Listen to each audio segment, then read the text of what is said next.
July 15th, 2020, and it's 6 p.m. and we welcome you to tonight's forum. This is I'm Abner Perney, immediate past president of the Salina Area League of Women Voters. Today's forum is sponsored by the Salina League of Women Voters. The League of Women Voters is a nonpartisan, nonprofit organization of women and men of every age, race, background, and political belief. Through more than 1,200 leagues, state leagues, these are local leagues, state leagues, and the national organization, league members work to promote citizen action on local, state, and national issues, and to register and vote. The league is an organization, does not support any particular candidates. Our goal for today's forum is to provide the Salina area voters with information about the candidates in the contested races on the ballots for the primary election coming right up on August 4th. Voters may vote by mail or vote in advance at the office of the county clerk, which is room 215 in the City County Building at 300 West Ash. I know that there was advance mailing to everyone for the application to vote by written ballot in advance. So if you have that and want to use it, it's already in your possession. If you still need it, it's readily available from the county clerk in the City County Building. We thank the Salina Area Chamber of Commerce for the use of this Visit Salina Annex building. We also thank Salina Media Connection and Smoky Hills Public Broadcasting for being here to video this event.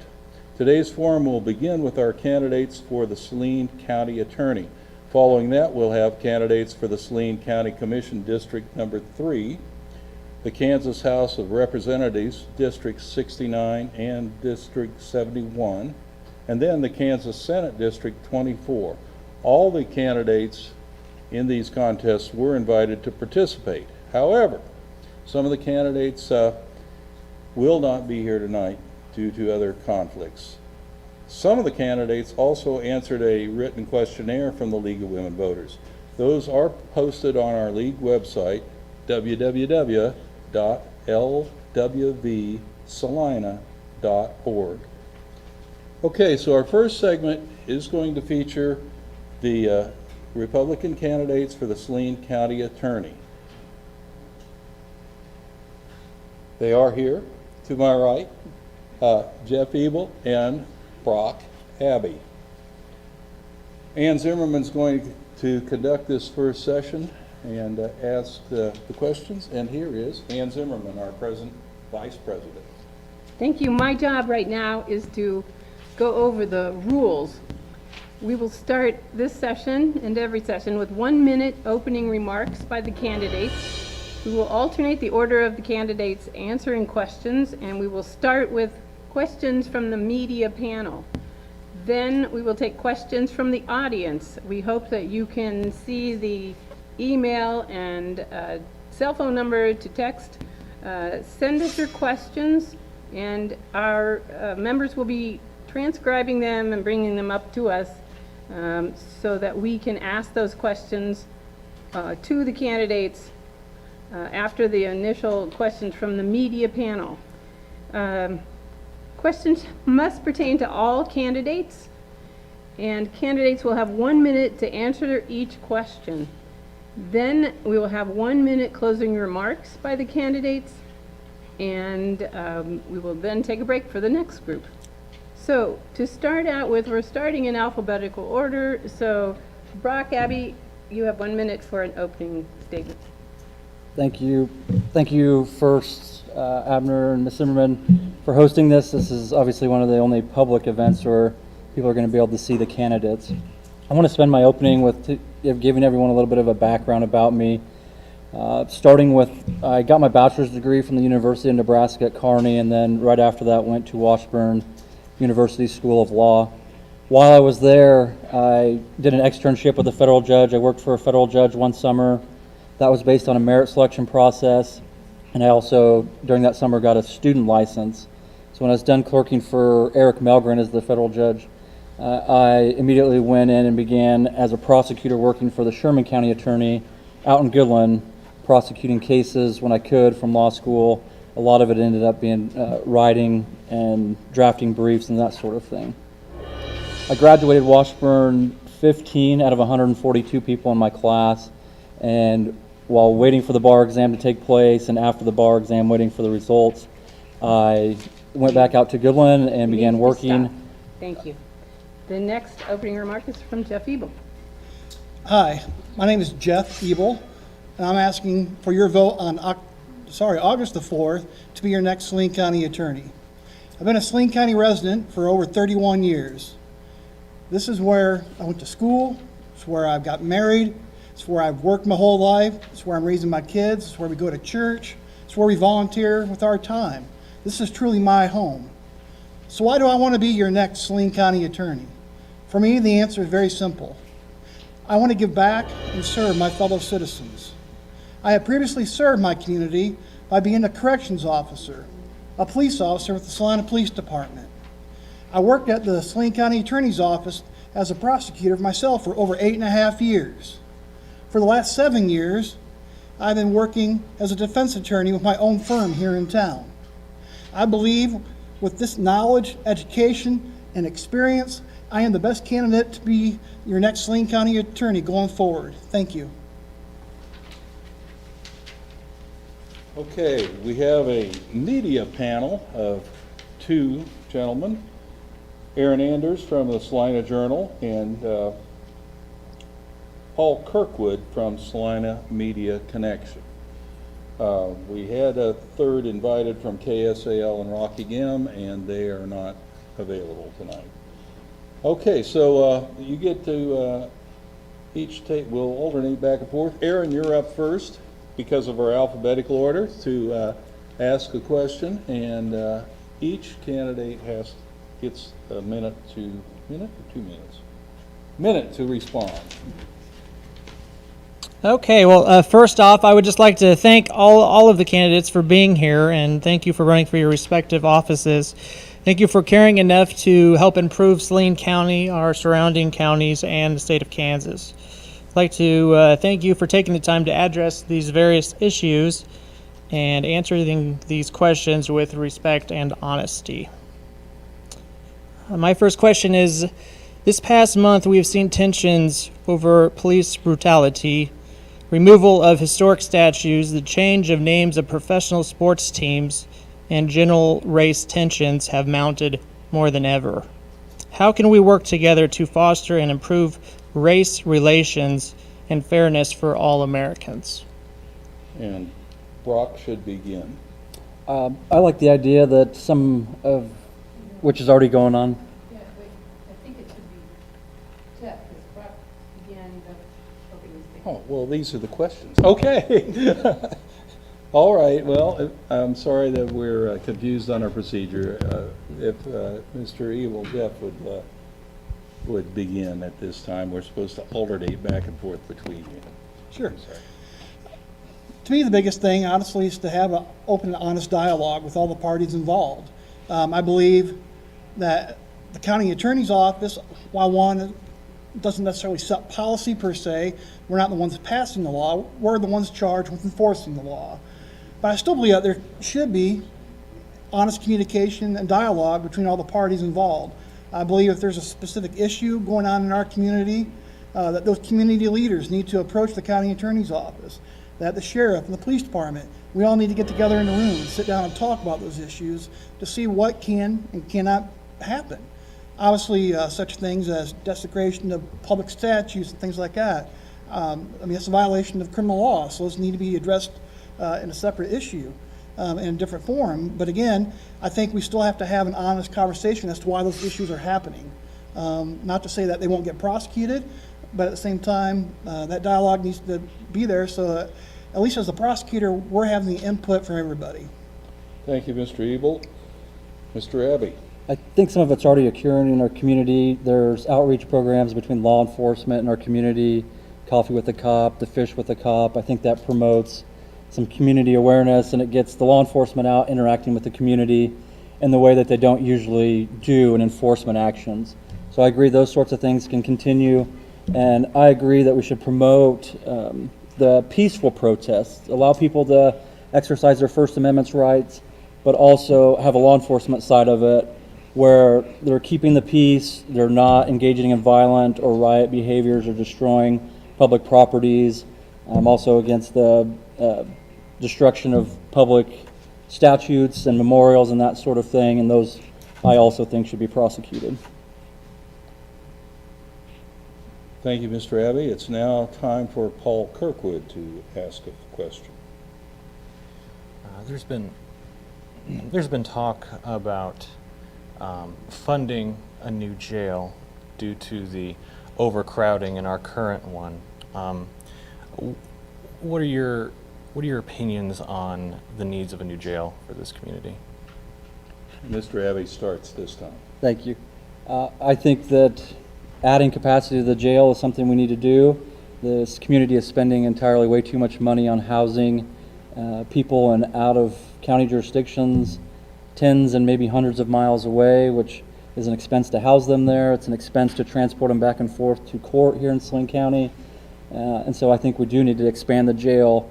I don't think we can prevent people from committing crimes or all crimes, and so a jail is necessary to keep those people, especially the violent criminals, out of society so they're no longer able to do harm here.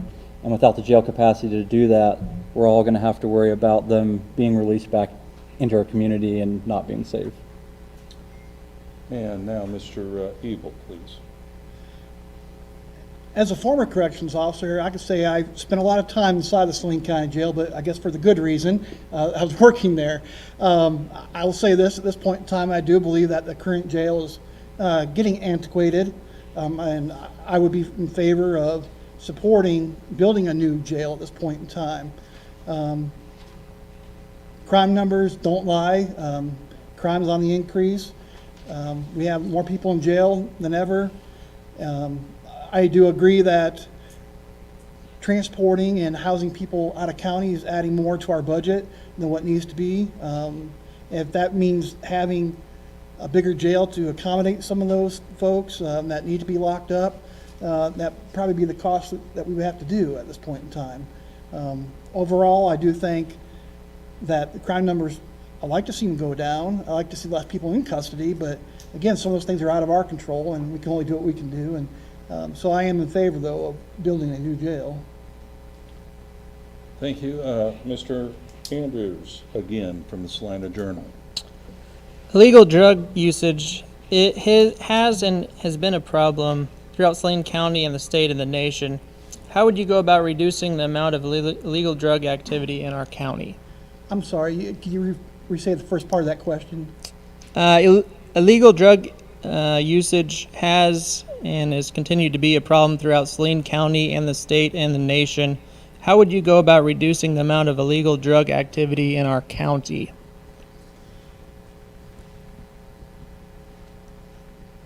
Mr. Ebel, Okay, yes. just make sure It is it your was turn. coming to me. It's kind of a two-part question. One, again, as the county attorney, we don't make the law. You know, we can only enforce what the law is in place at the time. With that being said, though, we're also given discretion as prosecutors. And so the question, I think, becomes one of, is there a substance abuse problem in our community? Absolutely, 100% there is. Is locking them up the best way to handle that? I'm going to argue that it's not.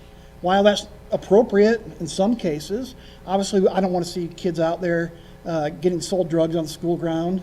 I don't want to see people out selling massive quantities of drugs and things like that. However, do we need to be locking people up in jail for extended periods of time for having a little bit of methamphetamine or a little bit of marijuana? I think our community and its resources and time is better served by looking at other routes as far as drug treatment, supervision, probation, and those type of things. And so in that regard, yes, it's an issue, but it's one I think with a focus and discretion we can reduce. Okay, thank you, Mr. Ebel. Mr. Abbey, please. The substance abuse issue in Saline County is, in my belief, is attributable to the drug distribution problem in Saline County. Our office doesn't focus much on misdemeanor marijuana, those simple possession cases. That's mostly a city issue now that they have an ordinance. And so what we can do as county attorneys are making sure that the addicts, the people that are truly addicts, get the substance abuse help they need. That can come through pretrial intervention. It can come through post-conviction. The state provides funding for certain felony convictions to get drug treatment. And then on the other end, like I said, with distribution, those that are selling and distributing meth and drugs in our community need to be punished more severely and harshly and consistently, I think, to keep them out of our community and keep them from selling in the future and provide a deterrent from this enterprise of making money of selling drugs in our community. Thank you, Mr. Abbey. We return to Salina Media Connection, Mr. Kirkwood, for the next question. I wanted to talk a little bit about combating recidivism, and you mentioned that the number of inmates are way higher. We have apparently more offenders for certain crimes than others. How much, you mentioned your discretion as a prosecutor. In what ways can you demonstrate that, or in what ways can you use that discretion in order to, for example, instead of jailing an inmate, encourage certain social avenues of rehabilitation to funnel them back to being productive members in society instead of a drain on taxpayer resources and just throwing them in jail? And can you point to maybe your knowledge base or your past experience where you've handled a situation like that? Mr. Abbey, I believe, is first. Prosecutorial discretion, I think there's a misconception that our prisons and jails are full of people who are just charged with simple possession crimes. That's pretty unusual. I think the statistics show that Saline County is one of the counties that gives probation to people who should otherwise go to prison on drug crimes more than other counties. And so that's one step. We're saving some money, putting them on probation, give them a chance at treatment, and that step first before they go to prison.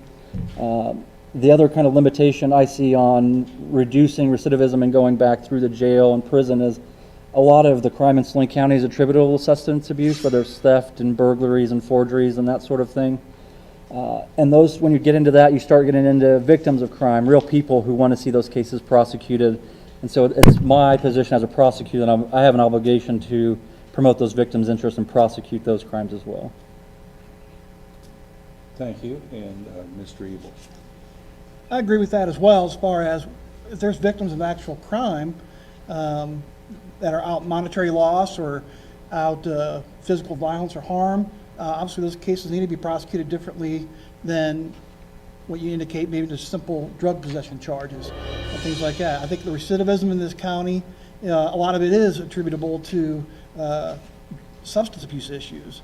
We see it all the time because I've been practicing law for 17 years, and I think Mr. Abbey would agree that almost every case we see coming through is that someone's addicted to a drug or alcohol. And at that point in time, the biggest issue is how do we get those people on probation or get them into a drug treatment program to where they can learn the tools to cope in our society? What things can we do to offer them success? How can we get them jobs? How we can get them transportation to and from to make them productive members of society? Until that underlying issue is firmly addressed by the legislature, I don't think we're going to have much of a chance of reducing the recidivism rate other than, trying to work with them as best we can through the court system. Thank you, Mr. Ebel.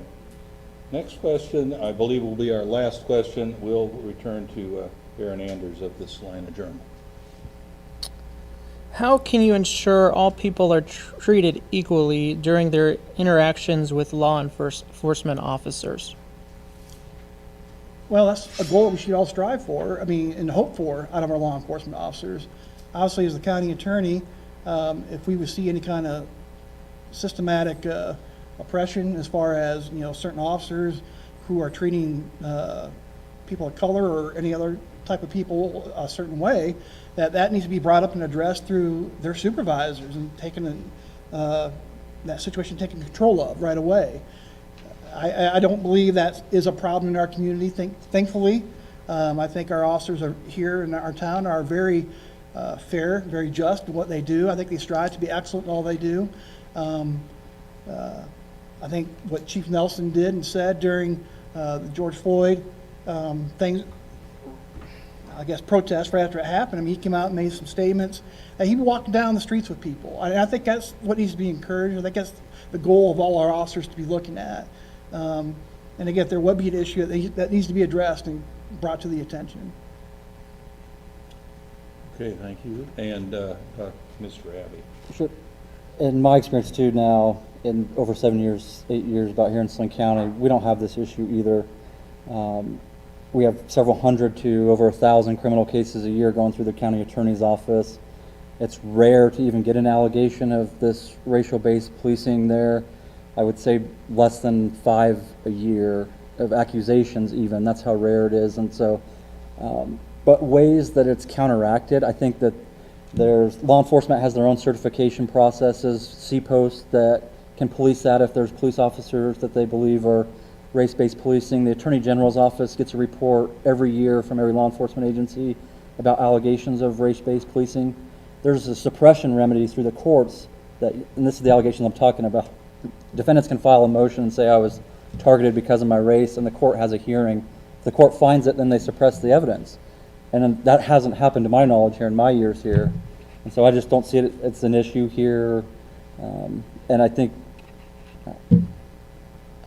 Okay, thank you, gentlemen. We're now going to switch to questions from the audience, and Ann Zimmerman will take over that, reading and coordinating those questions and answers. Thank you, Abner. I have several, and I don't know if you've had more come in since the one batch came up to me earlier, but you can bring them up if there are more. The first question, let's see, who started that last one? Is that? Mr. Ebel. You did. Okay, so Mr. Abbey will start on this one. Being an avid prosecutor and advocate for victims is a huge responsibility of serving as county attorney. Please tell us the highest level of felony you have prosecuted, how many jury trials you prosecuted, and the length of your longest trial, and how many cases you have argued to the Supreme Court on behalf of victims and citizens of Saline County. Okay. Try and get it all in a minute. 3 cases to the Kansas Supreme Court, other cases to the Kansas Court of Appeals. My highest level of jury trial is first-degree murder, those highest offenses in Kansas. I've done 2 of those, by the way, and other lesser levels of homicide. And since 2014, that's been the majority of my practice here in the Saline County Attorney's Office, is those upper and higher level felonies. Total number of jury trials, I got a printout of all the jury trials and started going through them. My busiest time was I did 5 jury trials in 3 weeks one time, but usually over 10 a year, and so I would say dozens, maybe 100 jury trials, maybe. It's an estimation. Thank you, Mr. Ebel.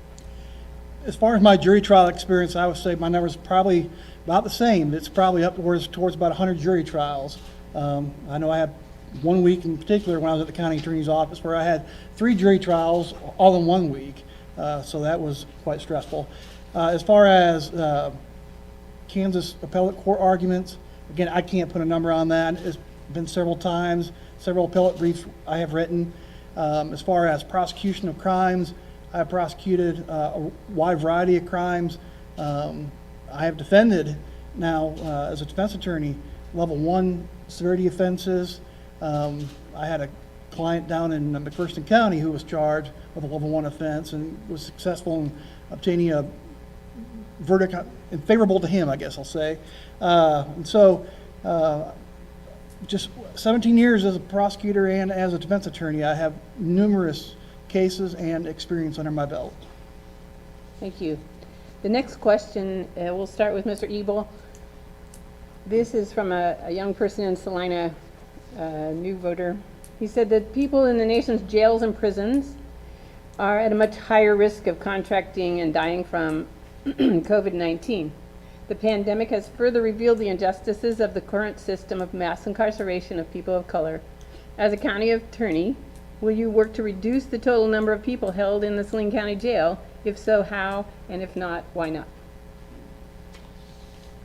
I'm not going to actively seek to reduce the number of people sitting in the Saline County Jail. Obviously, a lot of those people are there for a particular reason.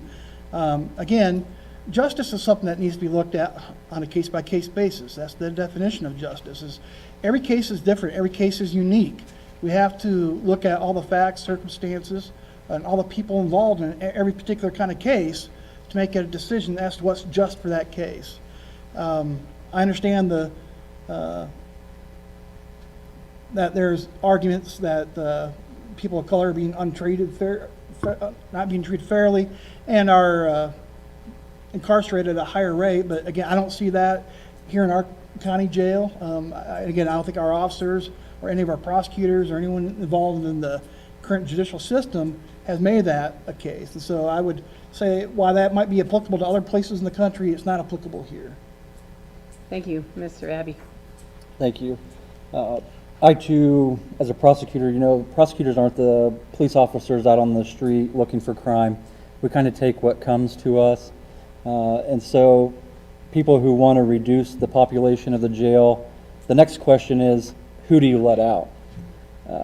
There's some violent offenders in there, clearly severe violent offenders, drug dealers, those ones that are causing additional problems in our community. And so I'm not in favor of reducing the jail population without some sort of risk assessment.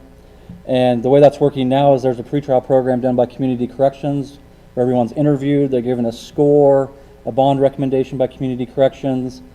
Sometimes it's an OR, sometimes it's not, sometimes it's a dollar amount the judge sets. But I think the important part of it is to know is that prosecutors aren't the only ones in that process saying you get to stay in jail and you get out. It's a risk assessment. It's really an assessment of likely to return to court and danger to the community. And those ones that are a danger or unlikely to return get a higher bond. Thank you. Here's another question from a young person. 3 out of, let's see, this will be Mr. Abbey to start. 3 out of every 5 people in jails across the United States have not been convicted of a crime.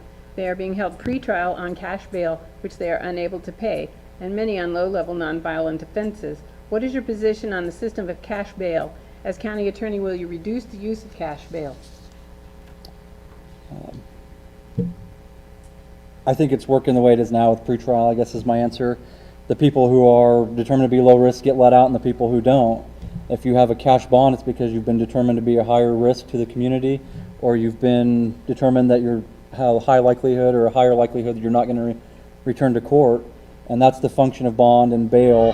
The other thing is we have a speedy trial time, and so all the people that are perhaps let out and not coming back are clogging up our court system with the people who are continually appearing and participating in their system. And if you continue to let that happen so much that they're clogging up the system that much, it's going to be a fight to get court time and trial time to give everyone a fair trial, victims and defendants alike. Thank you. Mr. Ebel? I think the answer to that question lies in what we're trying to do right now with the pretrial supervision program. The problem is this: we have the low-level offenders who are getting let out on bond, but the problem is they still don't show up for their next court hearing. So then what do you do? It becomes the question: do you arrest them again and have them brought back in and held in custody until their next court appearance? Or do you let them back out again, hope they make it to the next one? It's an ongoing problem, and it's a real problem. I do believe that some situations our cash bond system here is a little high. I would do a lot of work down in other counties, and their bonds are considerably lower than Saline County bonds. And their appearance rate, I would say, is pretty much on par with what Saline County is. And so, on my firsthand experience, I don't think we would necessarily be having less people show up for court. However, I think we could probably reduce the cash bond system to make it more affordable so people can get out. Thank you. We have very little time left. One, maybe two, but probably only one question. This one says that as a county attorney, you would have enormous influence regarding who goes to trial and who ends up in jail. And one option is the diversion option, and there's evidence that Saline County historically underutilizes diversion, placing us on significantly lower than the state average. How would you use the diversion options?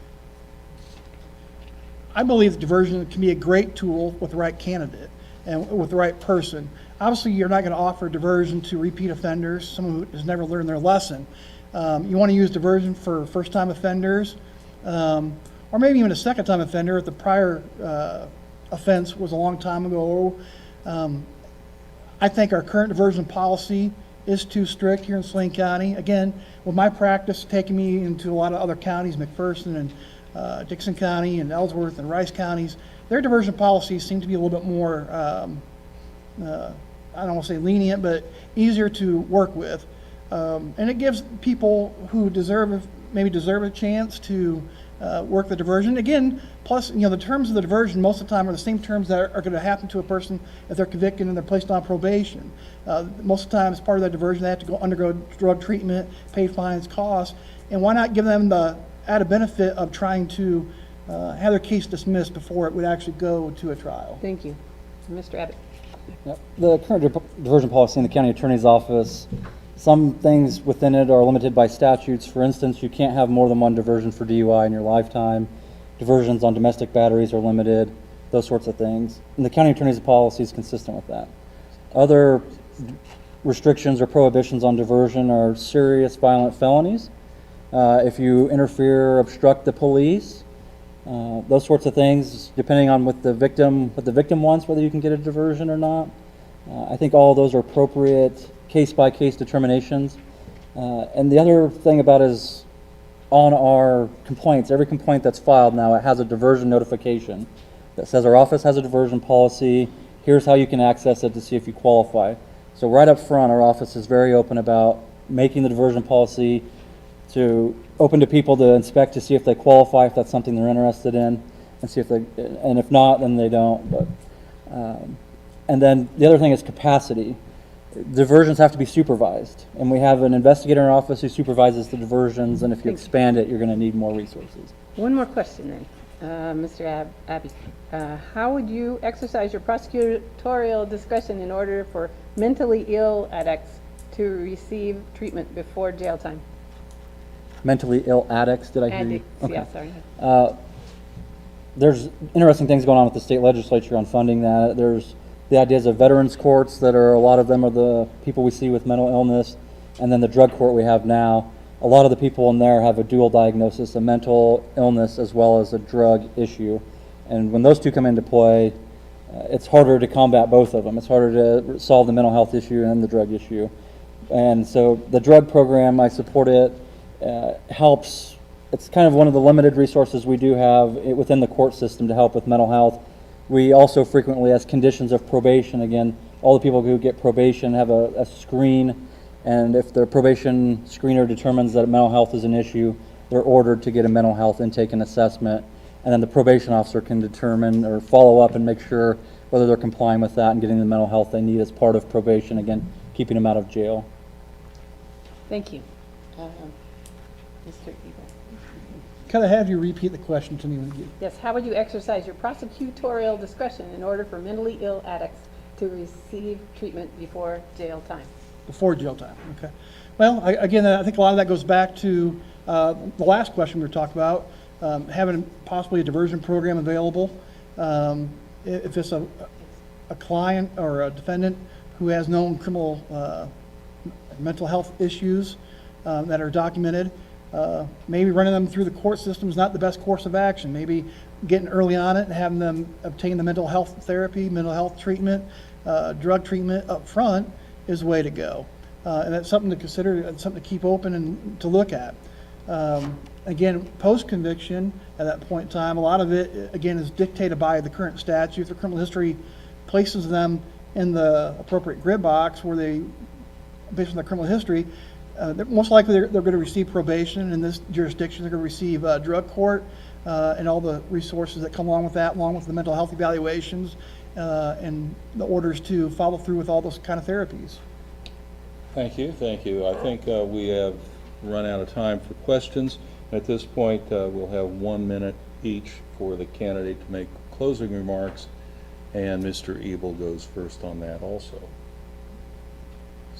I want to thank the Salina League of Women Voters and all the participants for hosting this event. I want to thank everyone who has taken the time to watch this.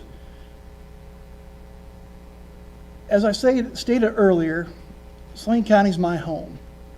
It's why I decided I wanted to run for Saline County Attorney. I want to give back and serve my fellow citizens. I believe that with my prior experience, knowledge, education, that I am the ideal candidate to lead the county attorney's office going forward. I believe that the search for truth and justice is paramount to the county attorney and what their goal and objectives are. I believe that I am that candidate that has the experience. I've been practicing law for 17 years, almost twice as long as my opponent. I believe, again, that I am the best candidate. My name is Jeff Ebel, and I'm asking for your vote on August the 4th. Thank you. Thank you, Mr. Ebel, and Mr. Abbey, finish off today. Mr. Perney, my closing will kind of be a continuation or finishing of my opening, but I've been doing this for about 10 years as a prosecutor the entire time, starting from law school to being Sherman County Attorney, and then having Ellen Mitchell hire me as Assistant County Attorney until now. I still work in the Saline County Attorney's office right next door. I came over here from work this evening. During my time, I've prosecuted the highest level of felonies, and I believe that, and having my experience in that office for this long and doing that sort of thing, I'm the best one to lead that office. I can tell you that of 3 prosecutors that have worked in that office, with years with myself and years with Mr. Ebel, Ellen Mitchell, the county attorney, now endorses me. Christina Trocek, the city attorney, endorses me. Amy Norton, who's leaving our office to work in the Attorney General's office as of Friday, endorses me. And as of yesterday, the Saline County Sheriff's Office's Fraternal Order of Police endorses me as well. Thank you. Thank you to the candidates for coming for the forum tonight. We're going to take a few minutes break, about 7 or 8 minutes, and we're going to sanitize the tables in honor of COVID-19 and prepare for the Saline County Commissioner District 3 candidates coming up. And we want to remind everybody to vote on or before August 4th. Thank you.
I'm Abner Perney, immediate past president of the Salina League of Women Voters. And this is segment 2 of our July 15th candidate forum for the contested issues, the contested positions coming up August 4th. Today's forum is sponsored by the Salina League of Women Voters, a nonpartisan, nonprofit organization of women and men of every age, race, background, and political belief. There are more than 1,200 local leagues, state leagues, and the national organization, and through those, league members work to promote citizen action on local, state, and national issues. The league, as an organization, does not support any particular candidates. Our goal for today's forum is to provide Salina area voters with information about the candidates in the contested races, which will be on the ballots for the primary election of August 4th. Voters may vote by mail in advance or vote in advance at the office of the county clerk, which is room 215 in the City County Building, 300 West Ash in Salina. We also thank the Salina Area Chamber of Commerce for the use of this facility, the Visit Salina Annex. We also thank Salina Media Connection and Smoky Hills Public Broadcasting System for being here to video this event. The first segment already featured candidates for the Salina County Attorney position. Some of our candidates have answered a questionnaire that we sent out from the League of Women Voters. Those are available for your review on the internet at www.lwvsalina.org. At this time, we're talking about the Saline County Commission District 3. There are 2 candidates. To the farthest right is Randy Duncan, who is, coincidentally enough, a former county commissioner, coming back to challenge the incumbent Roger Sparks, who is sitting closer here to the left of the 2 candidates. Ann Zimmerman, our vice president, at the present time will take over from here. Take it, Ann. Thank you, Abner. I will be reading the rules here. We will have 1-minute opening remarks by the candidates. We will alternate the order that the candidates answer the questions. Who starts with the answer? We will start with questions from the media panel, and then we will take questions from the audience. We hope that you can see on your screen the email address to email us a question and the cell phone number to text us a question, and we will have those transcribed by our members here and bring them up to us moderators to be asked of the candidates. Questions should pertain to all candidates, not just one. The candidates will have 1 minute to answer each question, and then we will have 1 minute closing remarks by the candidates. We will start with the 1-minute opening remarks, and we're starting in alphabetical order, so we'll start with Randy Duncan. Okay, thank you very much, Ann. Again, thank you to you and the sponsors for having us here this evening. Again, my name's Randy Duncan, and I first arrived in Saline County in Salina in 1979, or 41 years ago. First working as a waiter, and then later for the City of Salina Police Department. Captain Huff and Glenn Kukanowski and Darrell Wilson were in the department at that time. I am now, my current career, and has been for many 30-some years, I'm in my career is promotional marketing and apparel. I was active in the Republican Party almost from the very beginning when Ben Vidrickson was appointed to the state Senate, later becoming party chairman for 15 consecutive years. I thought I retired at that time, but went on to become chairman of the 1st Congressional District of the Kansas Republican Party for 12 consecutive years. I'm a pro-life, pro-Second Amendment party member, always have been all my life. I did serve on the Saline County Commission for 2 terms, or a total of 8 years, from 2007 to 2015. My fellow county commissioners elected me chairman, and it's great to be here. Thank you very, very much. A minute goes fast. Thank you, and yes, it does. Mr. Sparks, Roger Sparks.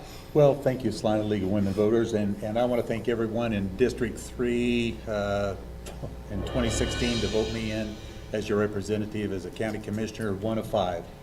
We've been through a lot of changes in those 3.5 years, and a lot of things happened. And first off, I've served in the past as a treasurer for Mr. Duncan when he was chair for years. Then when he went further, I was a chair for this GOP for a few years, and then I've been a committee person in my district for almost 30 years. And I was on the board at OCSK for 16 years.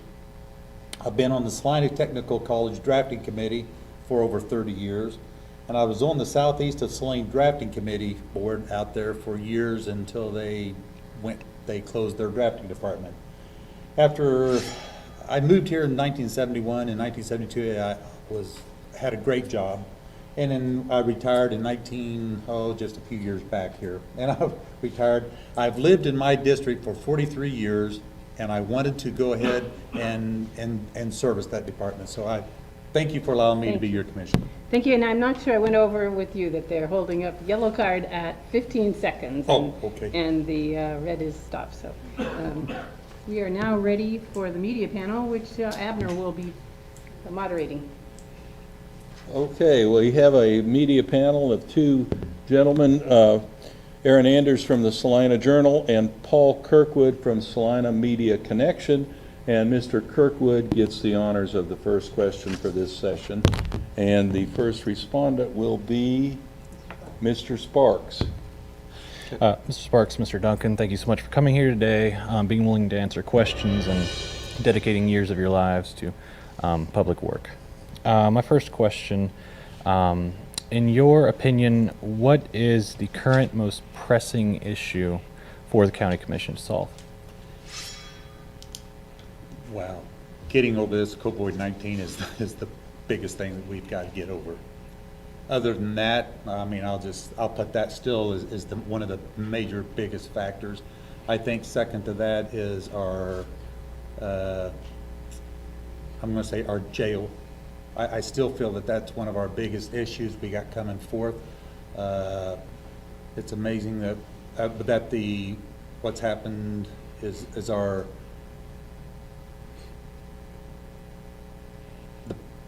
the clientele keeps getting smaller, but we keep getting bigger. And I don't know if that's what you're after. I mean, but that's what I feel is that one of our biggest is jail coming up down the road. Okay, thank you, and let's go with Randy Duncan's. Well, the first thing that came to my mind, and Commissioner Sparks spoke of it, was the jail. It was a pressing issue in my 8 years on the county commission. I served on 3 boards of 3. What I mean by that, I served with two different commissioners each of my boards of 3 during my 8 years. And then on my final couple of years on the commission, we put forth a plan for the citizens of Saline County to vote on I believe it was a 1% sales tax for a period of 10 years. The community, the citizens of Saline County voted that down. I didn't favor that plan. I thought it was the Cadillac plan, as I often called it, and it was too high of a tax for too long. I wanted a smaller plan. We, at the time, did house our juveniles over in Geary County in Junction City, and we felt that was a good plan. I know time goes fast. My apologies. And excuse me for my alarming phone. Mr. Anders from the Salina Journal, next question. I have a very similar question that Paul answered, but then I also would kind of have a follow-up to what you guys were talking about. So the question I had was, what are the top issues that Saline County is facing right now? A lot of you talked about the jail, and then what are some plans that you have for some steps that you're planning on taking to help fix those problems? Mr. Duncan's first at this time. Okay. As we have talked about, that is an ongoing problem. When I served on the commission previously, we did one of the initial problems or steps we took at that time with our commission, when I served on the commission at that time, we immediately, in conjunction with Sheriff Kokonowski at the time, also working with his right-hand man, Roger Solden, who was the current sheriff, we closed the juvenile center, and because it was unsafe, it was not adequate for our youth. And we also worked with Andy Grievous at the time, as well as Roger Solden and Sheriff Kokonowski, and we entered into our agreement with Geary County. And then we also, because there were so many surrounding counties that had expanded their jails, we were housing our prisoners over in surrounding counties. There needs to be another plan for the citizens to vote on. Mr. Sparks, your minute, Okay. please. Thank you. I want to just say first that it's like the jail, we had many community meetings in regards to our jail proposals, what's happening there. I want to first say is that the things happening, the steps that we did take in the past is helping out with Andy Grievous and community corrections and moving into a lot safer, a one building that's fitting their needs a whole lot better, and working a whole lot of different avenues with the Central Kansas Mental Health Foundation, because there's a lot of need for a lot of things happening that the jail just doesn't have the room to do right now. And the new jail coming forward, having a lot of different avenues on how to help the clients once they're in there and getting them out and how to handle it once they get out is one of our biggest goals that we got coming forward. Thank you. Thank you. Next question is, are we back to Paul? We're back to Paul. Thank you. Compared to the 3-person county commission a few years back, how do you feel about the current 5-person county commission? How has that affected things like your decision making? And do you foresee expanding the number of members for the county commission sometime in the future? And I'll go first because it's my turn now. I just want to say, I went to the meetings when they had just went to the 5 county meetings. I started going to them before I was elected, and I, being one of the 5 members, it's a great scenario. I mean, because we all get along. We got a lot of diverse thought processes going on, which does help in making a lot of decisions. We don't always make the same decisions. We always go on down the road. Once we've made the decision, we click our heels and go on down the road. It's working out very well. I get along. It's the processes which it's working now. I don't see it getting any larger, and I think the 5-member meeting has worked out real well. And I don't see it actually going back to a 3. I don't see that happening. But I think the 5 has worked out well, and I'm proud to be part of that 5. Okay, thank you, Mr. Duncan. Well, as some of you may remember, I wasn't initially in favor of it, neither was the board I served with at the time in favor of it. However, it was a community choice. The community petitioned for it. They put it on the ballot, and they voted overwhelmingly in favor of it. So I never had an opportunity to serve with 5. However, since that time, I think it's a good thing. It takes, it's less pressure. If you had a board of 3, it was more difficult. If 2 members had conflicts, it was hard to hold a meeting. So I think now, in hindsight, looking at it, I think it's a good thing. It also, it enables the commission or 2 members of the board to meet without violating the Kansas Open Meetings Act. So, and to share ideas, to, banter ideas back and forth. So in hindsight, now looking back, I think it's good, and it's Thank less you. pressure on the board. Thank you. Aaron, it's your turn, I believe, the next question.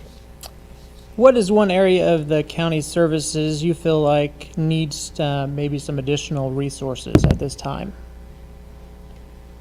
Okay, Mr. Duncan. Oh, well, always roads and bridges. In my time, I'm serving on the board. We were fortunate at that time to have resources to improve our roads, to repair a lot of bridges, rebuild a lot of bridges, pave a section, I believe, of East Waterwell Road, I think almost a 2-mile section, and also do some work on North Ohio.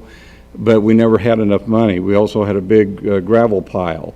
We have 12 road grader districts, because people never asked me about the road graders. But we never had enough money at that time. And now with cost of things going up and insurance costs, there's never enough tax dollars to go around. So that is something that probably, especially in rainy years, you need more money for improvements on the roads and washouts and things like that. Thank you, Mr. Duncan. Mr. Sparks? The road and bridge is still one of the major things, but with a lot of other things, I was really hard to believe when I become a commissioner of how far outdated our communication systems that we had in this county that got along with all the public services, the sheriffs, the city police, the highway patrol, and nobody could talk, the real fire districts. If you was out, and that was when that first fire started way out in western Kansas and all over where, I'm thinking if that happened here, one of those fire trucks was out in the middle of a pasture, that is in the plans, we got it going. It will happen coming up down the road. Road and bridge, we was lucky enough, things have been going good in this Saline County. We added another mill levy to the thing. Even with prior commissioners taking away mill levies, we had a mill levy just for the road department. So the road and bridge department, I feel, is being funded, and with all the flooding we had last year, we had a lot of things going, and the road and bridges is getting funded very well. Thank you. Thank you. Time for our next question from Mr. Kirkwood. I would kind of like to bounce off of Aaron's question here and say that, politicians, county commissioners, whatever, we would all like to see improvements made, but sometimes those improvements aren't made because it's taking a lot of resources just to maintain it as is. So in the event that you guys do see a definite need to make improvements and do funnel money into those improvements, what are your top 3 issues that you would subtract the budget from in order to make those decisions? Well, first, one of the first things that's just happened, I actually have lived on South Holmes Road for 43 years. We just had to close the road down because we had a culvert go out. It washed away, and the neighbors started calling, and I just said, hey, look, we've ordered the part to go in there. We had to put a blade there. We've got things going, and the funds are there to take care of these items right now. We're working on West Waterwell Road, miles southwest of Burma. Keeps going, but I think the funding that we need to do is funding with the mental health along with the sheriff's office to help fund things that need to be done with the addiction and stuff that's going on in this environment. Yep. Okay, top 3. Well, certainly roads, road improvements, bridges and bridge repairs, because we have miles and miles of roads throughout the county. And our rural fire departments, I think, are usually in pretty good shape. We have pretty good funding for those. And a project that started before I left, and then the 2 commissioners that were still on with the expanded commission after I left, and a project we started was at the road and bridge department itself. That was really dilapidated. We had roof improvements and improvements to the shop buildings. Some of that got done, but I don't know if all of that got done. But, I'd have to look at that and kind of be brought up to date since I left almost 5 years ago. You think we need one more question from, if you have one more, Mr. Anders? Sure do. Do you plan to promote any tax changes? Why or why not? Oh, and it's Mr. Duncan's I'd turn. have to look at the budget and really dig into that with the current commission. Again, I would be one of 5. That's a real difference, just coming on board with the new commission. and the new commission I would be part of, and would have to be looking at the current budget and the plans for the new budget. So I don't know at this time. I really can't answer that. I look at it as that it's one of the things that we're able to do is not have a mill levy, and I don't see a tax increase at all, except the only thing is that don't know where it's at, if the new jail will actually be going on the November ballot. So that's one of the things that we're still talking about. Other than that, Saline County is very fortunate to be having an industrial component to its structure that we have as far as tax base. A lot of counties are really in bad shape, and I feel that Saline County has a lot of great people, heads of those offices that are doing such a great job with their budget. We've had a good turn on this year of maintaining a controlled budget, so it's worked out very well. I'm just happy with everything that's going on. Okay, thank you, and thanks for the media panel. We're now going to go to Ann Zimmerman and questions from the audience, wherever they may be. You're coming right now.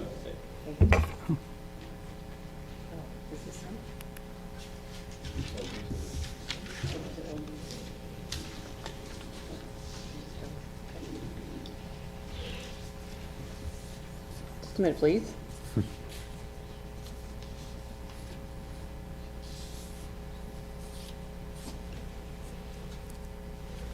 Okay, who's the first, whose turn is it?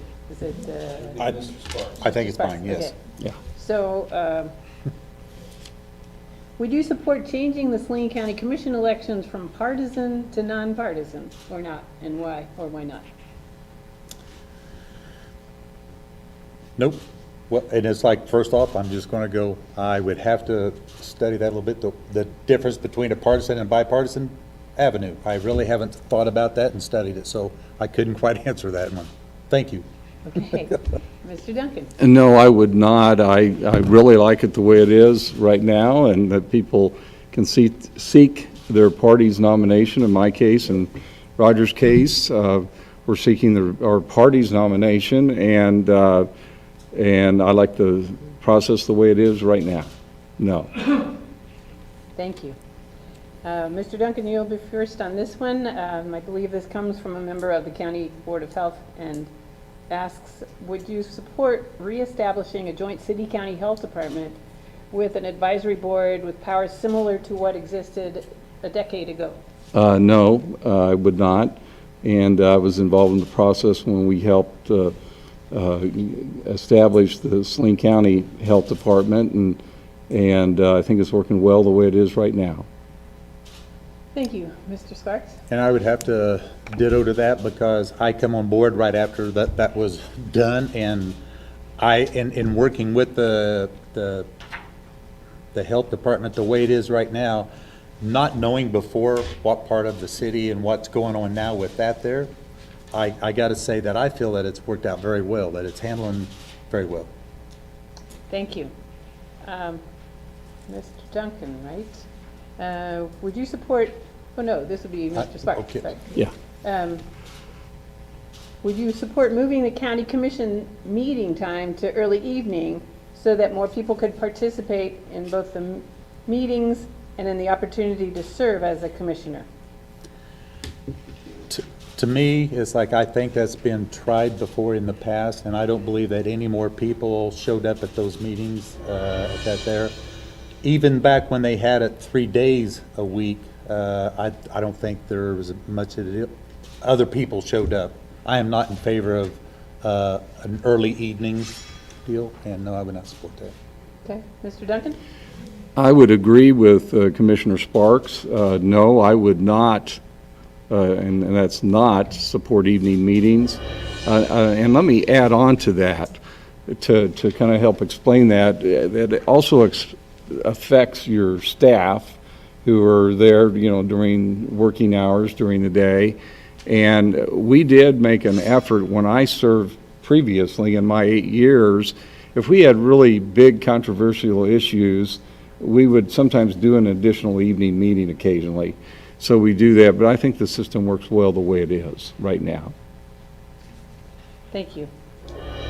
Next question, we'll start with Mr. Duncan. You both have identified the jail as one of the major issues facing the county. Excuse me. How do you relate the upcoming jail expansion project? And do you think Saline County needs to change course in order to reduce its jail population? And is my turn? Mr. Duncan. Yes. Okay, thank you. Ann, for keeping track of this. Barely. Okay, well, I think we definitely need a remodel and expansion of the jail. The problem I had previously was the Cadillac plan, too much for too long. So I think we need some type of funding mechanism. If it's a sales tax, maybe a smaller tax for a shorter period of time. But we don't need the Cadillac plan. We need the people to vote on it, and we need an improvement. We also need to find a way to let nonviolent offenders out of jail that don't need to be there. If we can get more people out of jail, we don't need as large of a plan. So find a way to get the nonviolent offenders out of jail. We don't need people in jail for years and years or months and months. That's my thought. Thank you. Mr. Sparks? We have to have a new jail. I mean, it's going to be cheaper in the long run to build a new jail. I mean, at the committee meetings that they had, the people there, I feel that the one thing that we have to do, the jail population has changed dramatically over the last few years. I mean, we have a whole lot more women in the population. You have to be a completely different. Even the men, the people that are in there for different reasons now. I feel that we have to have programs associated with being in jail to help them get out when they are out, that they have another reason to get out. I feel that having been said, that I think that we have to have a whole lot of mental health here coming down the road. Yep. Thank you. A few years ago, just a minute, let me make sure I know what I'm saying here.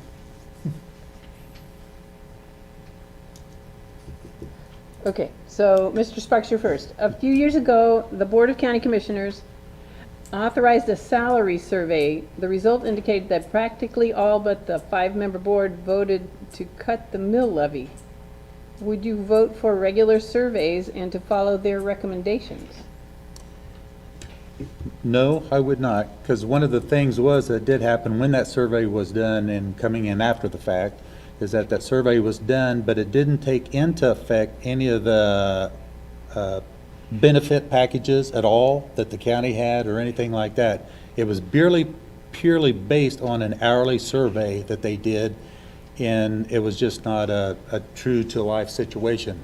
I think that a lot of people, it's like me, I just think a lot of people, if they look at it and say, okay, hey, I can go to work for X amount of dollars, but once I'm done, and in 5 years I can be here, and you have step levels that people talk about the survey, and it goes, it's not a bad deal. I think the problem with it is that the whole Saline County has a job problem that nobody can find employees. That's to me, that's one of our biggest things. We got to get people to move to Salina, Kansas. Thank you. Mr. Duncan? Can you clarify the question again? What was The Board of Commissioners authorized a salary survey. The results indicated that practically all of the county employees, except the board members, would have voted to cut the mill levy. And the rest of the question is, would you vote for regular surveys and to follow their recommendations? Well, when I was on in my years, I believe we did at least one survey. I'm trying to remember. I think we did. I'm sure we did in my 8 years.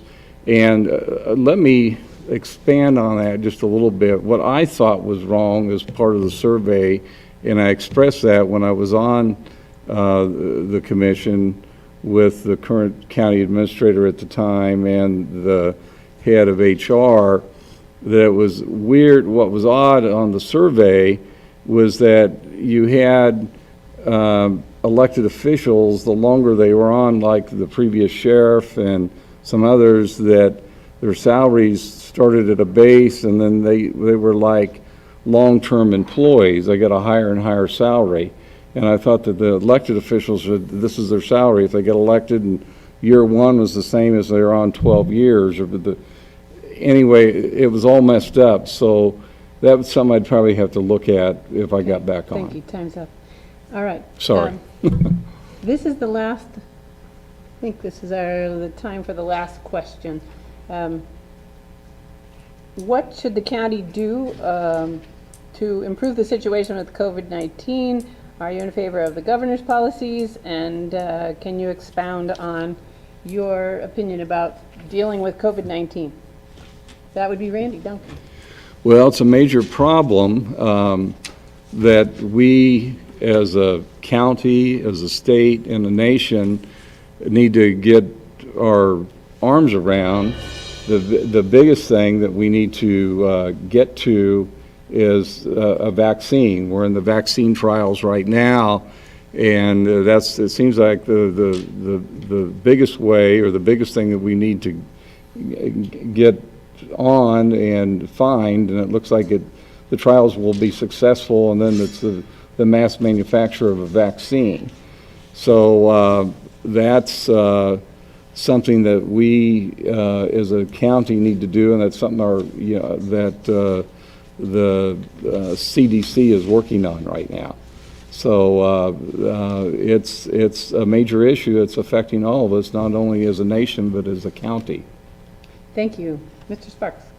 Yes, and I know when this come up that I had quite a few plus minuses, people contacting me about why did I vote this way, and I voted when the first county that afternoon at 1 o'clock or 3 o'clock, whenever the governor put out the message that, oh, we have to wear masks, okay?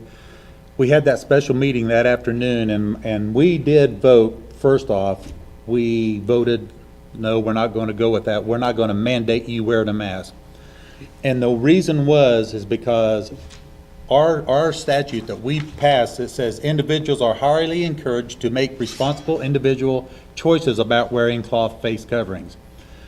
Use of cloth coverings will not be legally mandated within Salina County. We was for it, but we wanted you to make that decision. We wanted businesses to also have that choice of determining whether you had the deal. I was not in favor of mandated, still am not. But the thing is that, and then the things we haven't, thank you. All right. Thank you. And can I just say, I do agree with Commissioner Sparks' vote on that. I would have voted as you voted. Thank you. We are ready for you, Abner. Right, we are ready for wrap-up comments, and you have 1 minute and each, and Mr. Sparks will be first, and let the wrap-up begin. You can say anything you would like about. Is it the 1 minute or subject. 2 minutes? Just Okay. 1 minute. Okay. That's all we're doing today. I want to first thank all of you here for attending and having us be here, because this has been pretty eye-awakening again. And I want to thank everyone who supported and voted for me in 2016 to represent them as a commissioner in District 3. And on this COVID-19, I hope that all of you take responsibility for what you do. And I've been out to places that are still not wearing their masks. They still do not go out. In places that say you have to have a mask on, they take them off.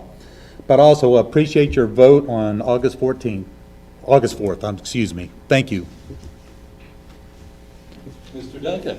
Okay, again, thank you for having us here tonight. It's been a pleasure being here at this forum. I think, as you can tell, there's not a lot of differences between Roger and I. Roger and I are friends, and Roger has served with me in the Republican Party these many years, and he did a great job for me, and we worked well together. There's a lot of similarities between Commissioner Sparks and myself. I've often said that county government is closest to the people. It's closest to the people because as we are out in our county, we see all of you at the grocery store, and throughout our community at the local gas station and wherever, and that's where we see all of you, and that's where you talk to us about the issues that concern you. I enjoyed my time on the county commission, and I think I would enjoy serving again if the voters of the 3rd District decide to vote for me Thank you. in the primary election. Thank you again. Thank you to the candidates. We appreciate you being here, your willingness to participate. We remind everybody that they need to go out and vote on or before August the 4th. We are going to take about a 10-minute break.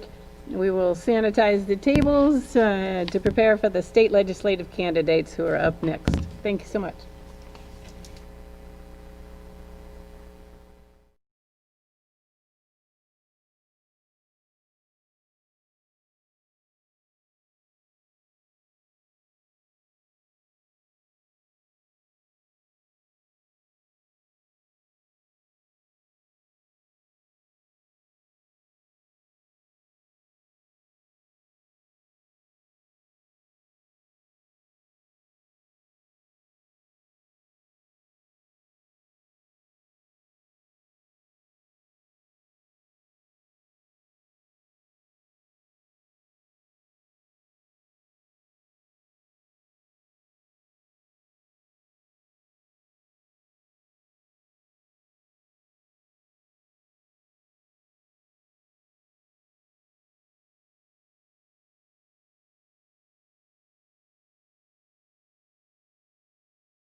Hello, I'm Abner Perney, immediate past president of the Salina League of Women Voters. This is section 3 of our forum for the primary elections coming up August 4th. Today's forum is sponsored by the Salina League of Women Voters. The League of Women Voters is a nonpartisan, nonprofit organization of women and men of every age, race, background, and political belief. There are more than 1,200 local leagues, state leagues, and the national organization. League members work to promote citizen action on local, state, and national issues. The League as an organization does not support any particular candidates.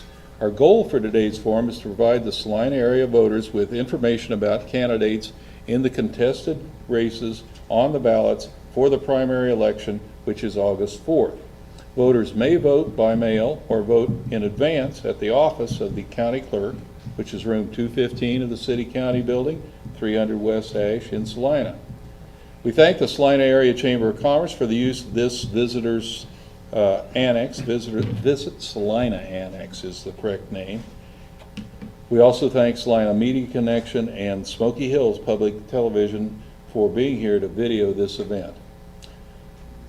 This segment is a little bit different in that we are combining all 3 legislative offices that are up for election in our area. The Kansas House of Representatives, District number 69, which does have 2 candidates on the Democrat side. It's the only race like that we have this year.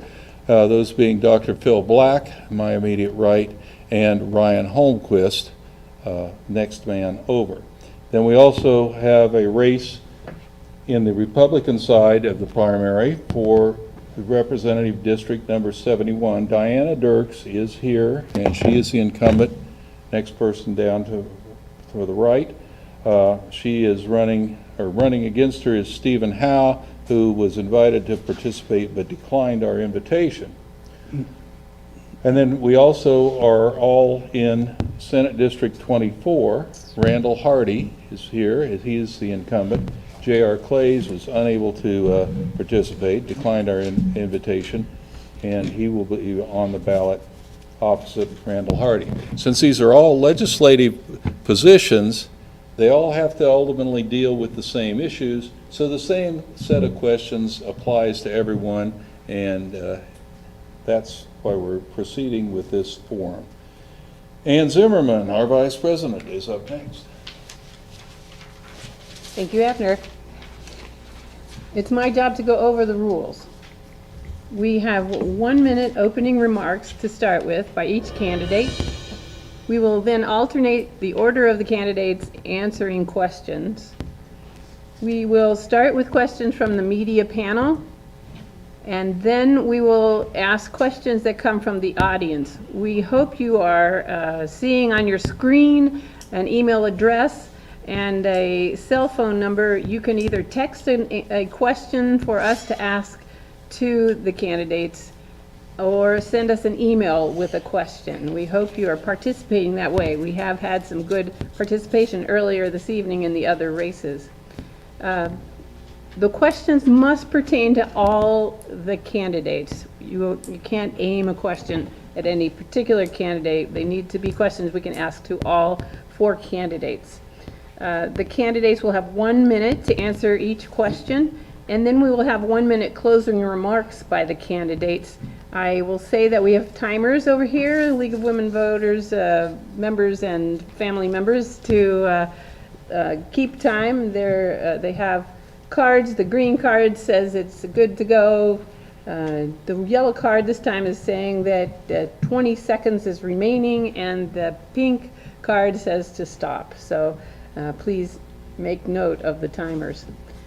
It's my job to moderate the 1 minute opening remarks. So we're going to start at the left end of the table. So Mr. Hardy, please start. Randall Hardy. Thank you.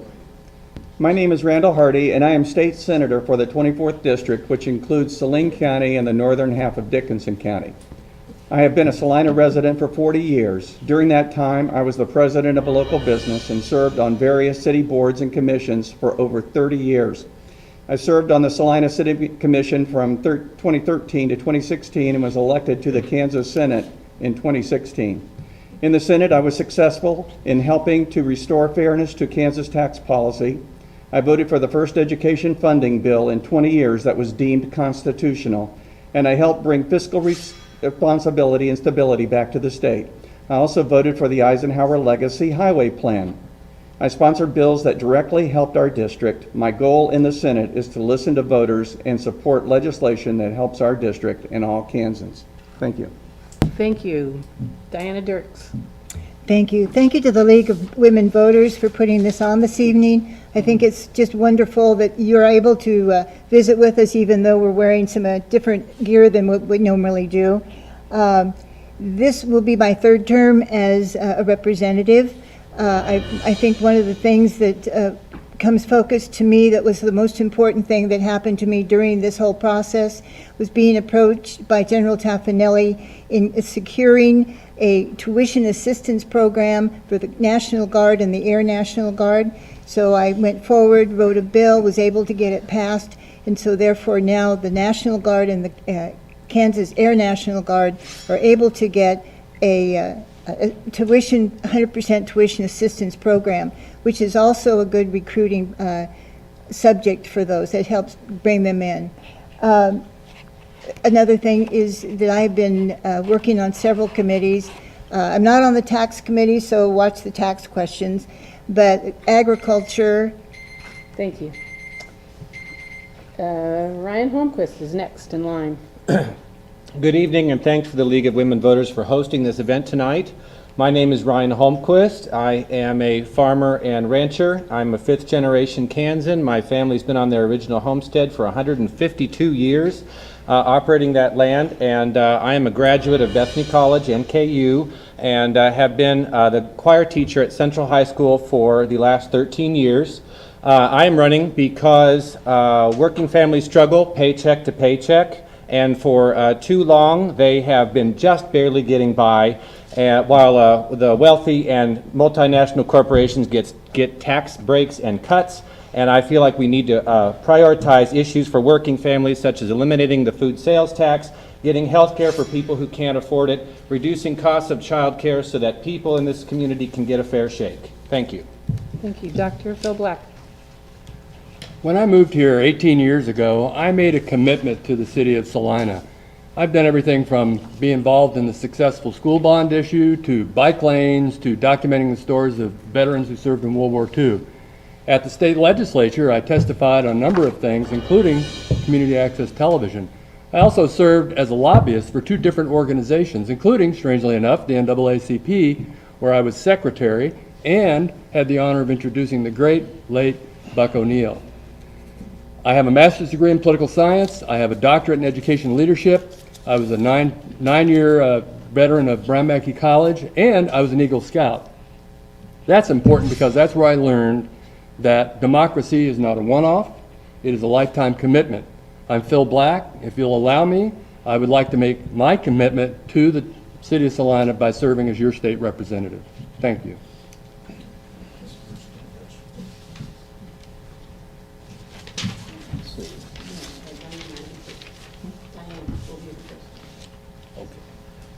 This is a time now that we're going to have a few questions from our local media. We'll start this round with Mr. Paul Kirkwood asking questions on behalf of Salina Media Connection, and then we'll alternate with Aaron Anders of the Salina Journal in the questioning. We're going to start the first round of questioning with Diana Dirks, and we're going to come this direction, circulating around the table, and we're going to try to keep repeating that as the evening goes on. So first question, Mr. Kirkwood, for the entire panel, starting with Diana Dirks. All right, can everyone hear me okay? All right, I just want to thank you all for being here and for dedicating a good portion of your lives to public service and to the people of Salina and the surrounding area. My first question is, well, as you know, Kansas is among the 14 states that have yet to adopt Medicaid expansion bill under the provisions of the Affordable Care Act. Do you support Medicaid expansion in Kansas? Why or why not? That is an easy one. I have been supporting the effort for the Medicaid expansion, so I began my career as a House of Representatives, and every time we try, it gets knocked down. If you really look at it, the problems that we're having right now with the virus, and thinking of the people who perhaps do not have insurance, Medicaid expansion would have been first and foremost. We really came close this last session. I thought we had it, but we lost it by 2 votes. Then I will continue in my efforts until we get Medicaid expansion passed. That is what I work on every single year. Thank you.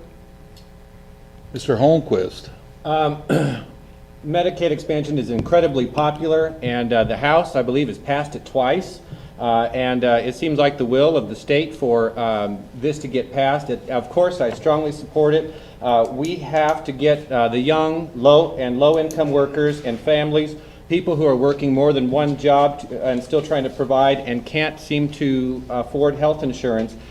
We have got to expand this on their behalf. And a vote for me is a vote to replace a no vote on Medicaid expansion. Thank you. Dr. Black. My district has the highest level of poverty. It has the highest number of people in rental income, the highest number of single parents, highest number of people who speak English as a second language. And as a result, we also have the highest number of people who are uninsured. And the problem is, it moves beyond an economic, ideological sense to when we have the COVID-19. That means those people who can't get to health care with that virus expose all of us to it. So we got to get beyond this whole crazy ideological thing that's going on and start treating this with a science-based attitude. Because if the weak link in our district, which is the people without insurance, that weak link is going to be as strong as we're going to get as this virus becomes more and more contagious. Thank you. Thank you. Senator Hardy.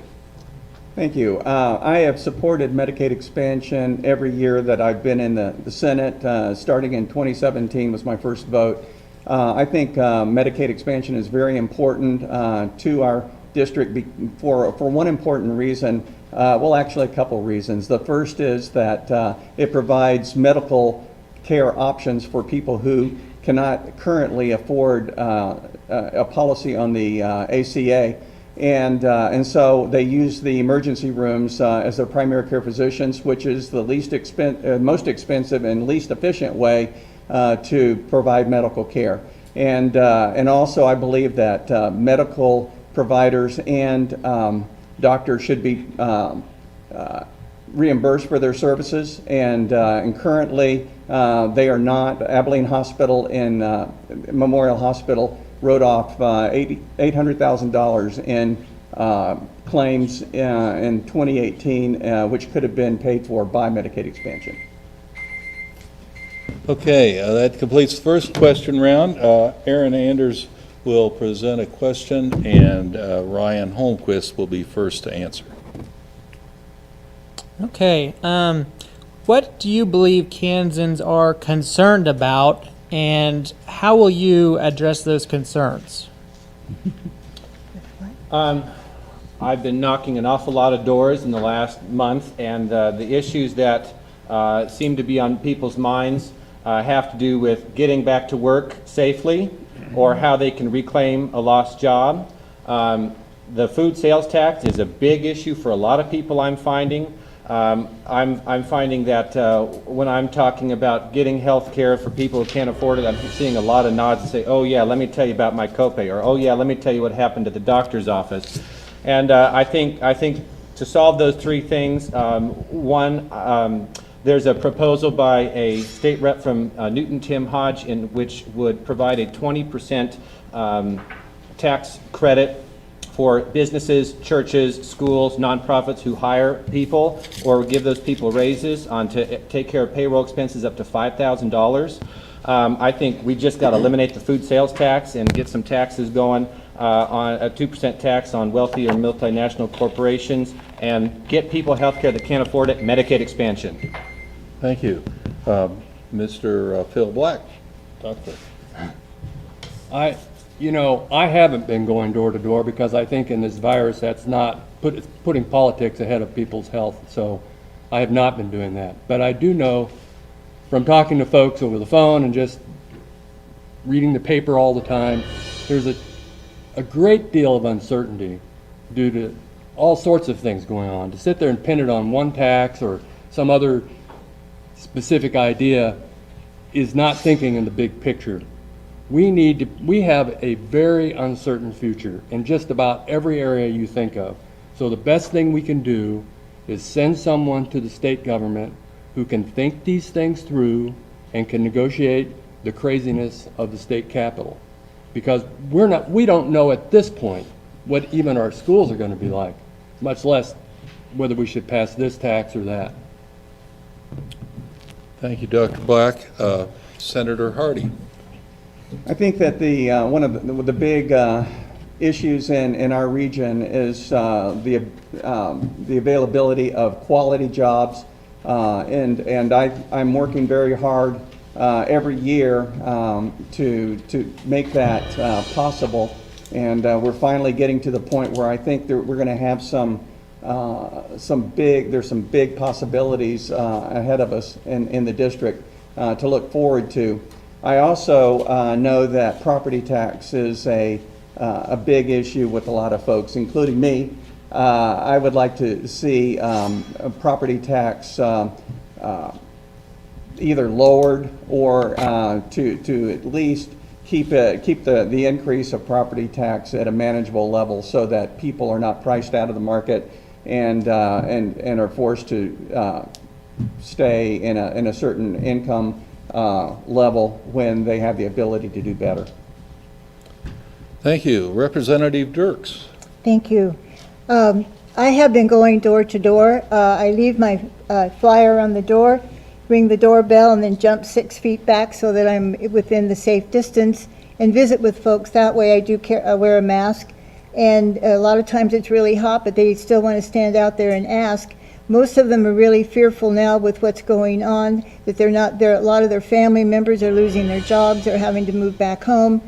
They're concerned about what our future holds, and I think anything that we can do to take that burden off of their shoulders as quickly as we can, as soon as session starts, and I think even an emergency session, which should have been called a long time ago, to see how we could, because this is something that you've never even heard of. I mean, this is back, okay, thank you. Oh, I still have 10 seconds, my gosh. I really feel that we need to get right on this and see. I've always been for food sales tax to be exempt. Okay, thank you. That completes the round of questioning. And now it's Paul Kirkwood's time to pose the next question, and Dr. Phil Black will be the first to respond. Your memory is superb, sir. Thank you. The governor's stay-at-home orders during the initial COVID-19 outbreak in Kansas sparked a debate about the role of government in working to ensure the public's health. Were the state government's actions to prevent the spread of COVID-19 justified? And what role do you believe the state should be taking in addressing this pandemic? It's a great question. First of all, I agree with the governor. It was science-based. I think we need to continue with that. She's not doing this on her own. She's relying on the science of the doctor who's the head of the program there. The state has a role of oversight. It also has the role of the budget, and it can pass laws. For instance, they passed a law limiting our mill levies here locally, which I think was a huge mistake, because we may need to be able to adjust our mill levy to solve our problems locally. One thing that's come out of the government has been the fact that we need to respect the local needs. Johnson County is different from us, is different from Ulysses. So we need to have the flexibility under home rule to be able to do what we need to do locally, but at the same time, the state can provide guidelines, oversight, and to some extent, budget. Senator Hardy. Thank you. When Governor Kelly first addressed the COVID virus and basically locked down the economy in Kansas, it was a harsh measure, but given what we knew about the COVID virus, and especially what we did not know, we did not know how much we needed to shut the economy down to keep people safe. And now we do know more than we knew back in March. And I think that perhaps the measure was, even though it was probably too harsh, it kept people healthy. I think that from now on, the ability of the local units of government to decide what is safe for each of those units is the way to go. And I think in most things that home rule is the rule that we should follow when establishing policy. Representative Diana Dirks. Thank you. I probably follow along the same lines as Senator Hardy. I really feel that local rule, because every agency, every local government has their own agenda, and that's why we put them in office, so that we can keep track of how it's going to affect Salina and the community that we live in. Making everybody wear a mask, I think was a good idea. I don't like wearing them. I can't breathe. But yet, you know, if we can stop that in its tracks, and what it looks like right now, because it keeps increasing, then I think we really need to keep an eye on it and make sure that we have the right measures in place, that it's going to keep our people safe. And it does cost some money, but I think at some time, what is money worth if it's worth a life? And I think in that case, that's very true. We need to protect our people.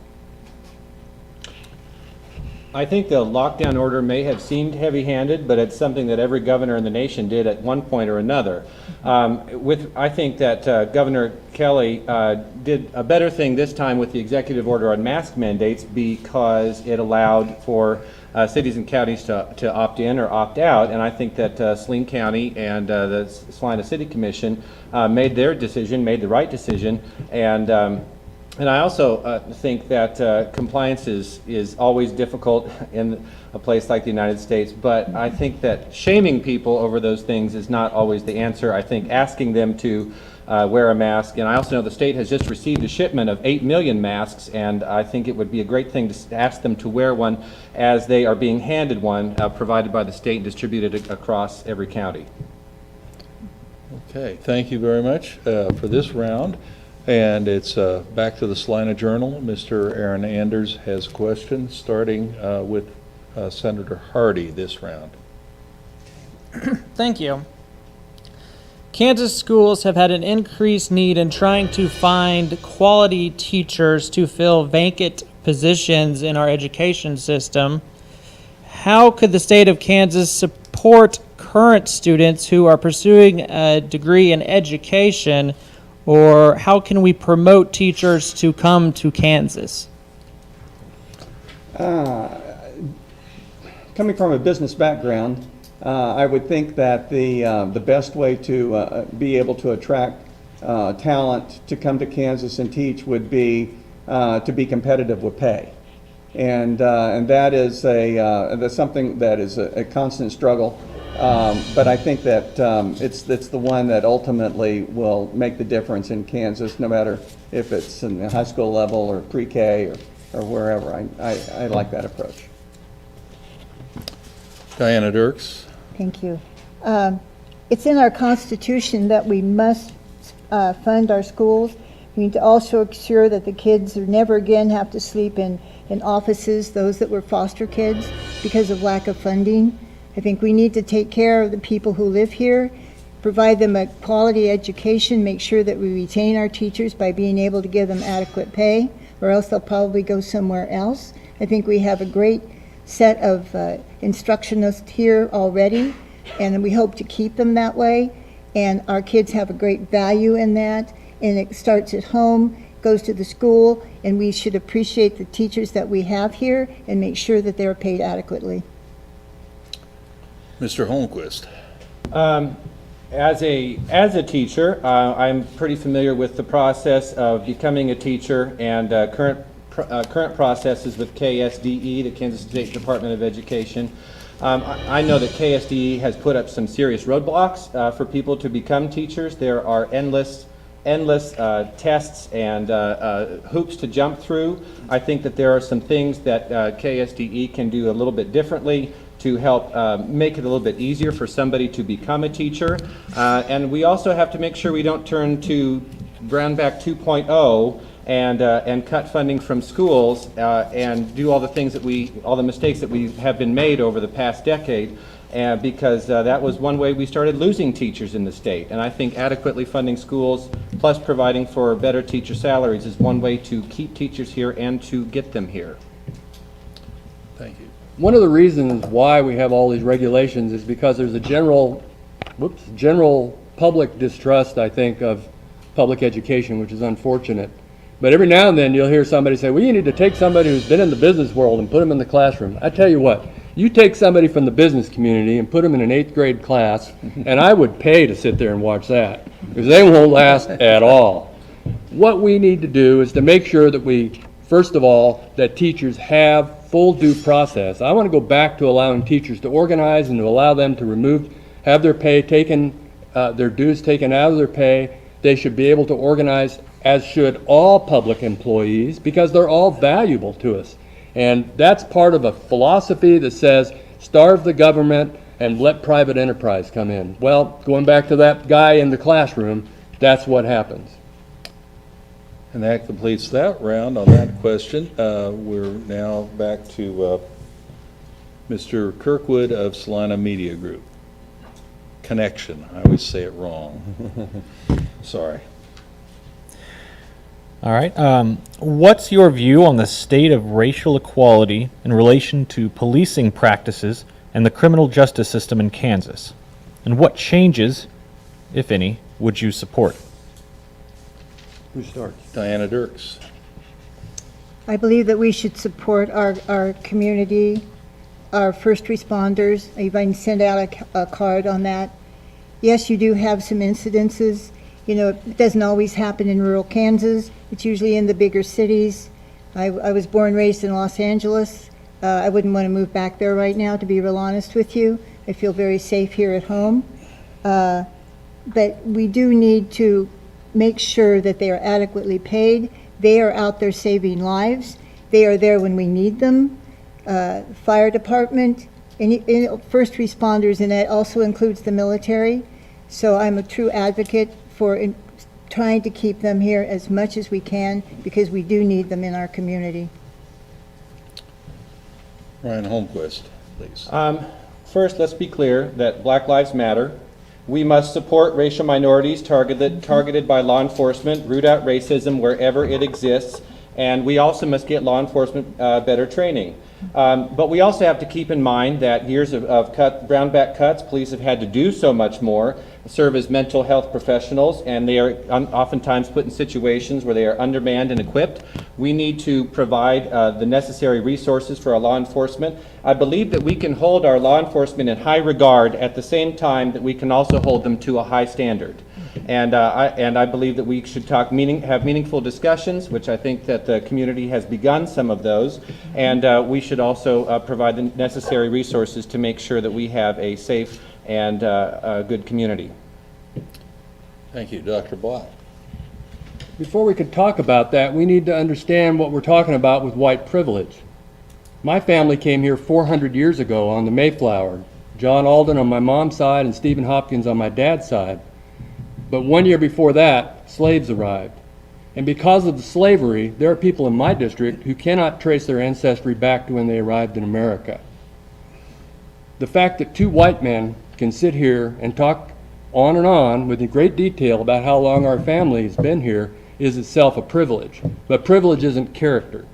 And if we continue to do it knowing full well that we are either ignoring what people have been through, like the displacement of the native people, or we just don't know about it, then that to me is white privilege. And that falls into the, well, I didn't mean it that way category. So before we can talk about all this, we need to recognize what we have done to create this problem to begin with. Senator Hardy. I think that race relations definitely needs to be addressed. We have a big issue all over the country, and Salina and Saline County are not exempt from that. we need to, I think, a two-pronged approach. Every single one of us in this room and watching this presentation needs to think differently about our neighbors, and our neighbors would include anyone in the city of Salina, to think differently about relationships. I also think I was on the city commission in Salina when we purchased body cameras for the police, and it was Captain Brad Nelson's suggestion, and I'm glad we did that. And he has set the bar very high in terms of professionalism in training, and I think that among those things that we're setting a good example in Salina on how to deal with race relations. Okay, our next question will begin the answering with Ryan Holmquist, and it's Mr. Anders' turn for questioning. Okay. The media industry has changed tremendously in the last 20 years to keep up with the latest technologies. The use of technology has expanded a great deal in education and in the workforce since the coronavirus outbreak. How is our government using technology currently, and is there a way that our elected officials can use technology to make our government run more efficiently? There was the special session in May, and it was, I believe, for the first time broadcast on YouTube.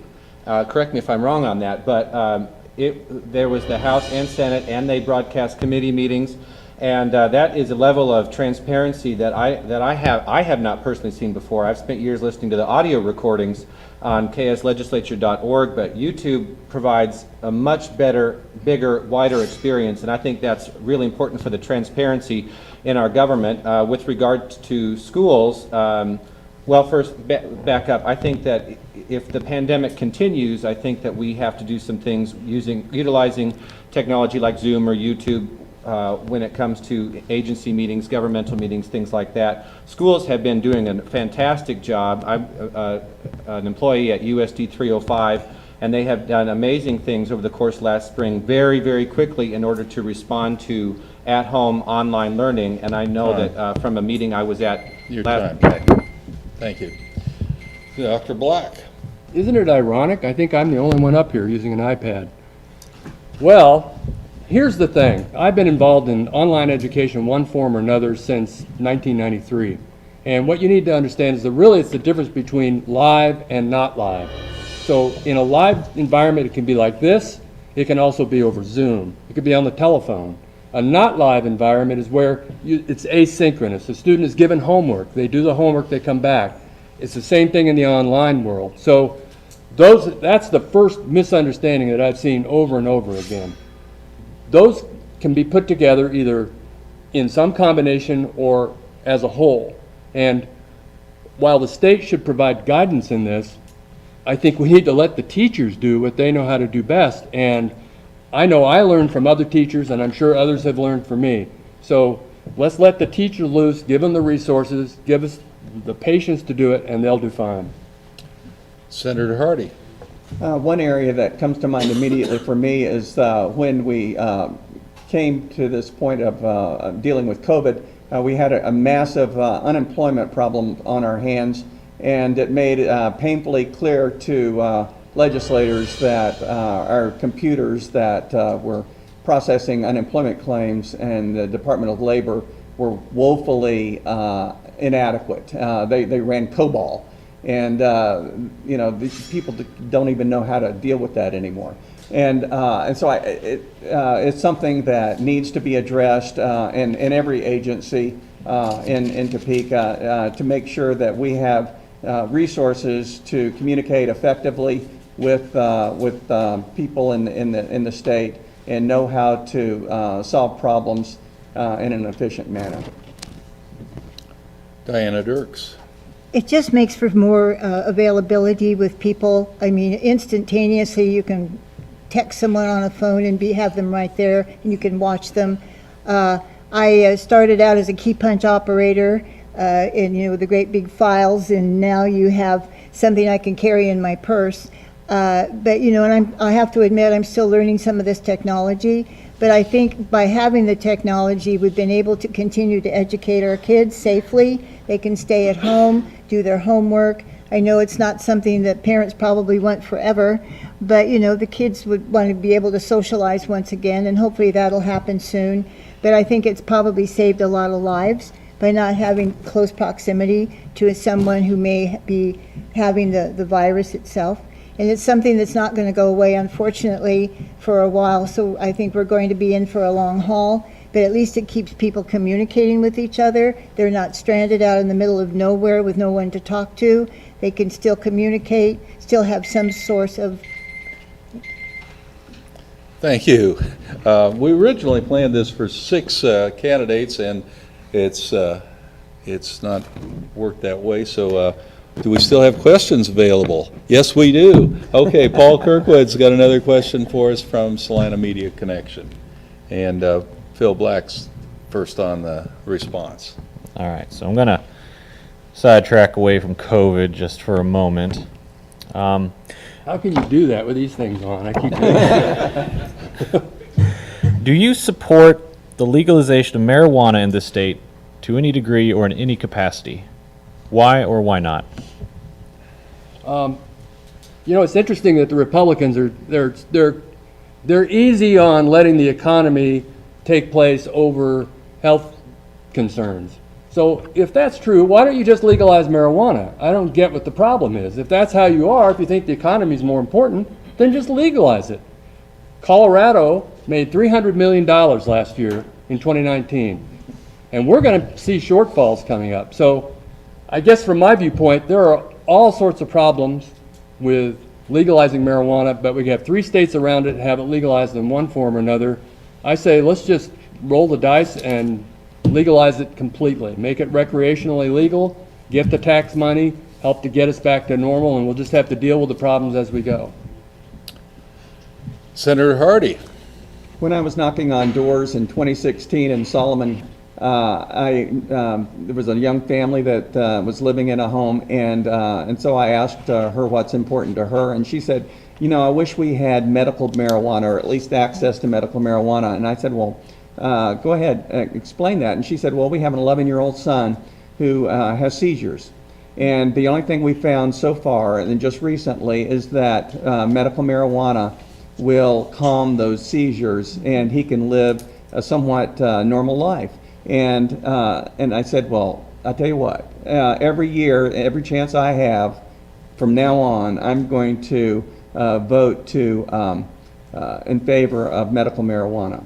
And I think that's something that if it helps the people of the district with their medical issues, I'm for it. I don't even have to think about it. Representative Dirks. Well, it'll be a duplicate answer, but that would be my reply as well. I feel that it's important that they continue with medical marijuana because there are a lot of people out there who have those seizures, that they can make them feel more comfortable. As far as just making it legal altogether, the only drawback that I would have with that is where would that lead them on? You know, you start out with marijuana, then might be on something else. We do have a drug problem clear across the U.S., and I would hate to see that here in Kansas. So I think if anything would ever be done, it would certainly have to be only after scrutiny, depending on what kind of thing is going to happen in our communities, you know, what our kids are going to be getting themselves into. There's a safety measure there, but for medical marijuana, I think it would be very important that we have that because it is being used and would help people feel a lot better, and maybe even, you know, like that young man. Mm-hmm. Okay, and finishing up with Ryan Holmquist. I definitely support legalizing medicinal marijuana.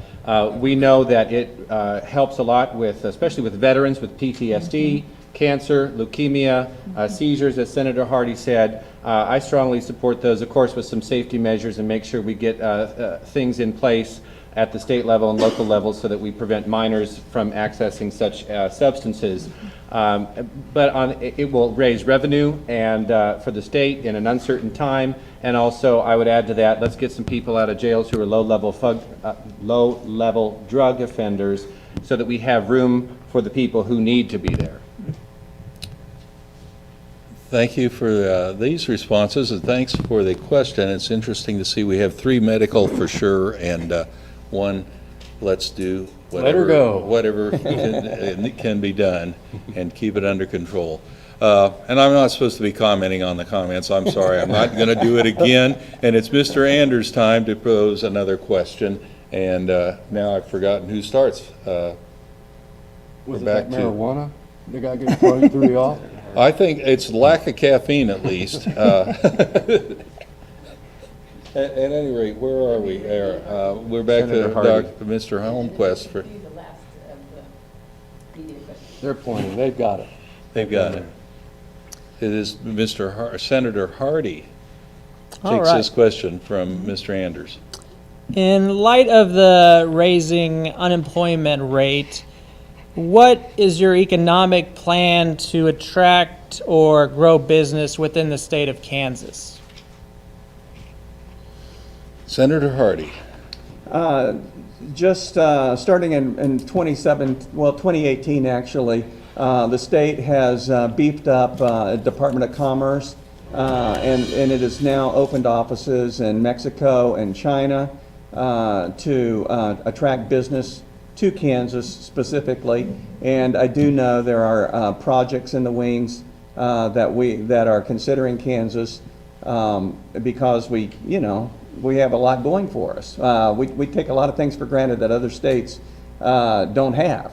And so we're at the crossroads of the country, I-70 and 135. That makes a big deal. That's a big deal to a lot of people. And so I think we can sell the state, and we don't even have to sell ourselves to offer huge incentives to companies to come to Kansas. They're starting to see the benefits of coming to Kansas without that. Thank you. Diana Dirks. I think we should also be looking out for entrepreneurs, new upstart businesses. I think the day of the big malls, and we could see what's happening right here in Salina, which is just horrible to see. But you just have vacant spaces, and then take those vacant spaces and make them. A lot of people have said that maybe they could do something with the senior population in that area, so they don't have to go out in the cold winter months. But I feel that just keeping in contact and watching out for the people. We have so many young folks out there that are true inventors and coming up with ideas for businesses that would fit just perfectly in surroundings such as Salina and in Kansas. So I truly feel we must really work at that and explore whatever avenues that we can to bring them on board, so to say. Ryan. I think there are some tax credits you can offer that other states offer for entrepreneurial, especially small tech businesses, small startups, things like that are really attractive to people in their 20s and 30s, people just getting started. As I mentioned earlier, a proposal to provide a payroll tax break, 20% tax break for people in schools, businesses, churches, nonprofits, in order to raise wages or to expand their workforce. I think legalizing sports betting, legalizing medicinal marijuana are all things that can be economic drivers. And good schools. Good schools are oftentimes the economic drivers of many, many communities in this state. Schools and hospitals. Phil Black. Are you guys serious? I mean, we're supposed to be following science here, right? The science says this COVID could go around the planet another 2 times. We don't have any idea what we're expecting, and here we are talking about trying to attract jobs to Kansas. We should be figuring out how we're going to survive in Kansas. How are the people in my district going to have health care? How are we going to prevent them from us contracting what they get? Those are the questions we should be asking. I'm sorry, I would love to attract business to Kansas. I love Kansas. I think it's a wonderful place. But that's just the wrong question. We've got to start with a different set of assumptions. We need to somehow bend and not break in this crisis. That's my answer. And that completes the media portion of the questions. We have questions from real voters in the audience coming, and Ann's going to present those. Thank you. Abner? We have quite a few questions. I think there may be more coming up, maybe. Okay, so this time we start with Diana? Yep. Okay. In today's polarized political climate, how do you reach across the aisle and garner bipartisan support for issues that benefit most Kansans, and how do you go beyond party politics and work for Medicaid expansion in Kansas? I couldn't hear you, I'm sorry. Okay, let me talk louder, sorry. Yeah, just- Okay, in today's polarized political climate, with me? How do you reach across the aisle and garner bipartisan support for issues that benefit most Kansans? And how do you go beyond party politics and pass Medicaid expansion? That's an easy one because I do it all the time. You have to believe that just because you have Democrats and Republicans in the same building that you can actually visit with each other. When there are bills out there that really will not be of any benefit to anyone, and that we could change that endeavor and put a bill out there that we can pass. I think the biggest frustration that I had this year was that we had good bills below the line and we only passed 8 of them. And that was because we could not get individuals to switch because they were dug their heels in and says, no, because this is going to be a bipartisan, we don't want to have anything to do with it. Yes, you do. You have to get leadership in tow and say, this is a bill that needs to be passed. It's going to help someone. One that probably would have helped during this crisis.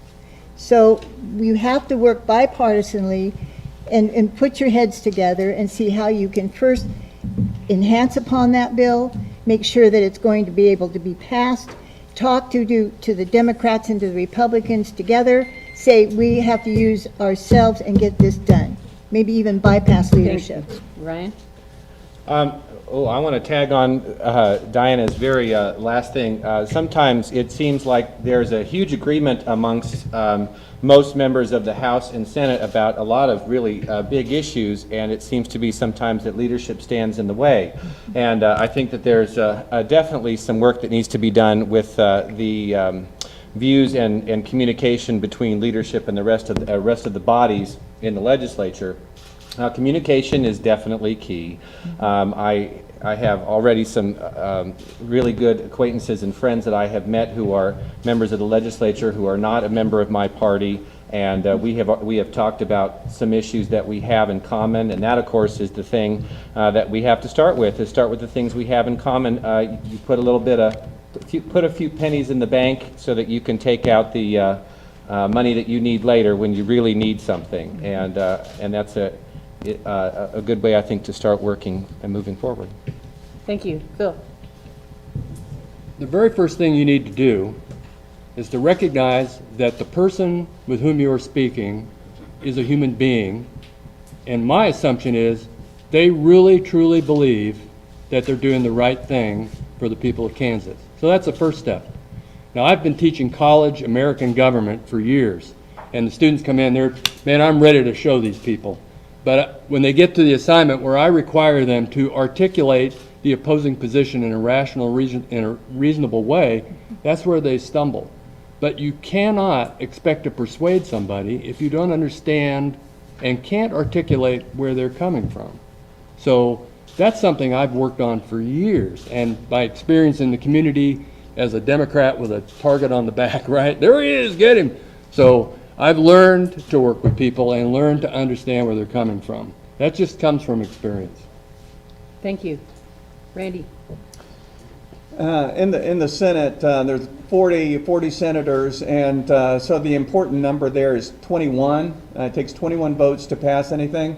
And so when I am representing this district, I will take issues back to Topeka that I'm told are very important, good highway system.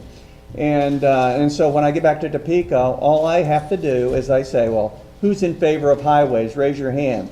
And I'm looking for 21 votes. And I don't really care what party. All I care is about winning and winning for the district.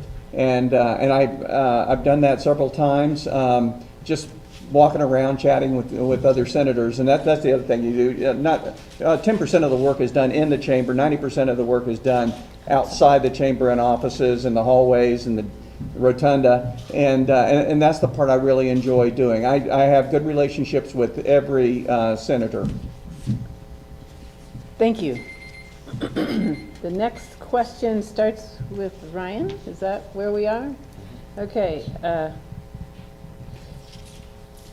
Okay. Sorry. Kansas law presently preempts local government's ability to set a local minimum wage.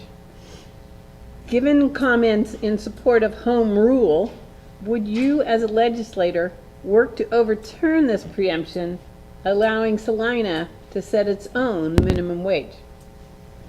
That's an interesting idea. Yeah, I think I would. I think that would be a really interesting idea. I think it would be a really interesting experiment, and to see what happens if some counties decide to do that and some don't. Yeah. Thank you. Phil? Back about a year ago, I spoke to the City Commission about starting a study on single-use plastic bags, and one of the concerns they had was that home rule would be overturned. That's a huge concern. We should be very, very concerned about the state coming in and saying, here's what your municipality can or cannot do. And it doesn't matter whether it's a living wage or it's, plastic bag bans, whatever it is, we need to make sure that home rule is in place, which is a statute. I mean, this is part of who we are. And the idea that someone like my former Representative Clays would come in and say, well, no, you can't do that. While they're complaining about the federal government coming in, by the way, I think it's ridiculous and unconscionable. We need to make sure that home rule is supported, and I will always support home rule. Randy? I generally believe in home rule, but there are a few things that I think need to be uniform throughout the state, and in this particular case, I think throughout the country as well. If you have different speed limits on I-70 all the way across the state, you could run into all kinds of issues, and that's determined on the state level. I think the best way to deal with minimum wage is actually on the federal level, because you're going to have all kinds of discrepancies, and I'm thinking mostly with the border situation in Johnson County and then bordering Missouri, that you have to have consistency across the borders, state borders, as well as from cities inside the states. And I think that that would probably be the preferred way to go for minimum wage, but it does need to go up. Diana? I am a firm believer in the local rule. In fact, before I sign on to a bill, I always try to check with the entity that it would affect the most. I give them a call and say, what do you think about this? I want to know the pros and cons, because we're not an expert on everything. And that's how I know whether or not this is a bill that needs to be passed. Then I encourage them to come to the State House, if there is such a bill, to be a conferee. And that way we know that, they can stand right in front of that committee chair and the body that's therein and tell them and answer their questions, so that they know more than what just one person would know as to how that's going to affect each and every community. Then it needs to go to the other communities as well. But once it's passed and we can get it above the line, which is the problem that we've been into most of the time, we can get that bill above the line, we can get it passed. And everybody will work together to make sure that leadership knows that we want this above the line. Thank you. The next question, we'll start with Phil, right? Yep. Yes. Today, Governor Kelly announced an executive order to push back the start of the school year until after Labor Day. Do you agree with this order, and how can Kansas schools safely open this year? Well, whether I agree with it or not, the governor's got the best data at this point, so I'm going to go along with it. I am concerned that as it gets more cold, we have more opportunities for the COVID virus to come back, so that concerns me. Again, I think if we give teachers if we have enough patience and we give them the resources, they'll figure out a way to either do some form of online, in-class, or a blended version, and they'll make this thing work. But we put a lot of restrictions on there. If we withhold the funding they need to do it, and if we make it impossible for them to do their job, well, that's just going to make it that much harder. So in general, I've agreed with what the governor's said so far. Again, I'm a little concerned about the cold and what that'll do, but we got to figure this thing out. Again, we got to learn to bend and not break and not knock our mask off. So, thank you. Thank you. Randy? Whether that was a good decision or not, I don't know, but I think that ultimately the local school board should make that decision. My guess is that having an extra 3 weeks would give schools enough time to put a very solid plan in place that protects both the teachers and the students. I think that ultimately, you know, I like the idea of the local school boards being in charge. They know their situation better than anyone, and they might come up with the same solution, but doing it independently. Diana? When you look at all the school districts that there are within the state, the confines of the state, realistically, you really need to have, again, it goes back to that local connection. The local school boards know their district best, and they might come up with a different idea that may fit into that district particularly better than perhaps Kansas City versus Salina. And just before I came here, I had a call from one of the board members, and she was very adamant that, you know, that really we need to get back to the board and let them decide what consequence and what benefit it's going to be, and then pool everything together if they might be a compromise that might be able to work statewide. Brian? I don't know that we yet have enough information about the executive order as to the why. We're closing till Labor Day. If it's actually for districts to work on safety plans, or if there is some other thing. I'd like to also know about the ratification from the state school board, and I like their input on it, and I hope that Governor Kelly consulted with the state school board, and I also know that the State Finance Council has a dog in this fight also, and so that there are multiple stakeholders who also have to sign off on this first, even before we do this.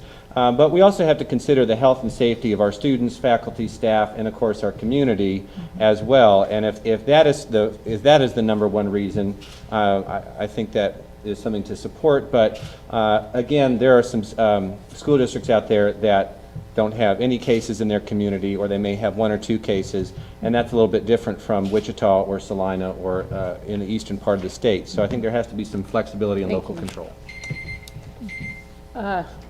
Let's see. Are we started? You ready? I think I just started. Yeah, right, okay. Okay. There are lots of questions here about working across party lines, and I know we've talked about that a little already. This one says, in your own words, what happened on the last day of the legislative session this May? That's usually a ceremonial day. Was that effective use of the legislative process, and what would you do to make the legislature more effective and collegial? Talk to us about working across party lines and making the legislature more collegial. Randy? I was frustrated, annoyed, mad that final day because we were being bullied on the Senate chamber floor, and I did not appreciate that. It was we were having forced legislation forced down us, and I think that the solution to that, of course, is different leadership. When I voted for leadership the first time around, I did it in December, early December, and it's a decision you make for the next 4 years.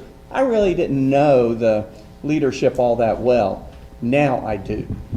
And if I'm lucky enough to be reelected, I am really going to be careful about my vote, because I know all the players and I know who is good for Kansas and who might not be. Thank you. Diana? I love that question. I was just as frustrated as Senator Hardy is. We did nothing. And, you know, we usually do work bipartisanly, but leadership just stymied everything. We were on the House floor doing nothing from morning until night. I took a picture of my lunch. I had a muffin and a cup of hot tea, and that was my dinner and lunch, because we had to raise our hand in order to be excused to go to the bathroom. That was the last straw. We are a body of people who represent the people in our districts. And leadership, yes, can be leadership, but there is a fine line there where I just flat said, no, we are going to do this all together, the Republicans and the Democrats. We are going to get at least one or Thank two you. of these bills passed. Thank you, Brian. I agree with Senator Hardy and Representative Dirks that Senate leadership was a problem. I hope that you guys will be responsible in electing new leadership, as hopefully I will if I'm elected. Nothing good happens after midnight, and nothing good did happen after midnight on that last day of the session. And one more Democratic vote could have broken the Republican supermajority and could have prevented all of that from happening. Thank you. Phil? You know, I've been studying American government for years, and it's a messy system. I mean, there's just nothing easy about a democracy, and frankly, there's nothing easy about Kansas. I think maybe that should be our motto. Ain't nothing easy about it. These processes have been there. We're going to have to deal with them in the future. If you want better representation, then vote for the better representative. But we're going to continue to go through this, what was it Mark Twain said, sausage-making process? The two things you shouldn't see is that or legislation. It's just part of our system. But in the end, it's a good system, not those specific rules, but that our democracy is a good system. It's resilient. It's withstood uncountable chaos, including a civil war. So I agree, we could change the procedures. We need to get better people in there, but don't give up on the system. It's not over. Just hang in there. Thank you. Randy, is it your turn, or are you? I think Diana's next. Okay. All right. Okay, letting people know what their government is up to has a long tradition in the United States. And for more than a century, that has been done by requiring that changes in the law be published in the local newspaper. Given that the number of people who read any local newspaper in Kansas has dropped by 80% or more in the past few years, would you favor changing state law to allow for a more effective method of letting the public know what their government is doing? Diana. Is it Diana? Yeah. me? Diana. Oh, Mike, Diane. oh. I didn't get quite the last of it. Could you Well, just, it asks if you would favor changing state law to allow for a more effective way of letting the public know what their government is doing. actually, the elected representatives should be doing that by email, newsletter. I usually send out a newsletter. I email back home. I make telephone calls. But again, there is the relaxability there that they're not able to. But I feel that we should have some sort of a publish, something on the radio, telling the people who reside here in Salina what's going on. I did a newsletter, and then I also put in my newsletter, I don't know if all of you got them, but or not, but I put a questionnaire in there for them to answer. And I read every single one of them, and I will keep those for when I'm able to go back to Topeka, say, okay, this is what my constituency wants. Maybe perhaps we can work together, get leadership on board, and get some of these things done that they have questions about, or make the changes that they would like to see in Topeka. Brian? Can I ask for a quick clarification? Are we talking about the legislators communicating with people, or like, say, the Journal publishing public notices? I think it's the Journal publishing public notices, which nobody reads anymore, so, or maybe it's articles. There's not a total clarification here. Okay. Well, I mean, I strongly support our local news organization, the Salina Journal, and I mean, I think the answer is maybe not in print anymore. I think the answer is to beef up an online presence, and I hope that, I mean, I support journalism as a whole, and I think that their role in providing us with a service to demonstrate transparency at all levels of government, federal, state, and local, is a really, really important service. And I think that some of that, they depend on the public notice revenue, that would be correct. But I think that that's incredibly important. I think that's something that should be left with the papers of record in each city or county. Bill? I subscribe to Salina Journal, the Kansas City Star, the Wall Street Journal to get the conservative side, the New York Times to get the liberal side, the New Yorker, Foreign Affairs, and Political Science Quarterly. So I guess I'm one of the 20% that still reads a paper. Unfortunately, about 6 companies own all of the media, so that's kind of a problem. And the idea of a legislator sending home a newsletter, well, I can just imagine what Susan Wagle had to say. That probably was some good reading. But anything we can do to implement the open meeting laws, I think is a good thing. People also have to take responsibility, take the time to actually read or learn whatever they can to learn the issues themselves. But anything we can do, I'm totally for an open meeting. I think it should be all recorded. People should be able to go back and look for it. I think there's nothing but good in doing that. Thank you. Randy? We may be talking about a couple different things. When I was on the Salina City Commission, all of our ordinances have to be printed in the newspaper, and that's when they actually become effective. Yeah, on the state level, we have all of our statutes and then our bills that are passed, and they are all listed in our journal. And so it's a little bit different process there. But in terms of transparency, I think, as Representative Dirk said, we have to, a lot of us have our own email list. I have 600 people every week during the course of a session. I send out my emails and I tell everybody exactly how I voted and what the big issues are. And so that's a good way to communicate, or else going to kslegislature.org to see what bills are being debated, what has been introduced, what bills have passed, what haven't, and that sort of thing. Thank you. All right. We have time for one, maybe 2 more questions. Start with Ryan. What strategy do you propose to balance the budget in view of the lower sales tax and income tax revenue due to COVID-19? Okay. Legalize sports betting, legalize medicinal marijuana, stop corporate welfare, and tax breaks and cuts for the super wealthy multinational corporations, let's just say it, the Koch brothers. I think we can do a lot that way. But again, I also want to say, I think there's some great ways to raise revenue, but I'm not so sure that we will face a lot of cuts. I mean, we are as close now to the January 21 session as we are to Christmas of 2019. And the developments between last Christmas and now are mind-blowing. I can't imagine what's going to happen in the next 5 to 6 months either. So, I mean, speculation is really hard, but some of my ideas I've already talked about previously and then just now. Thank you. Bill?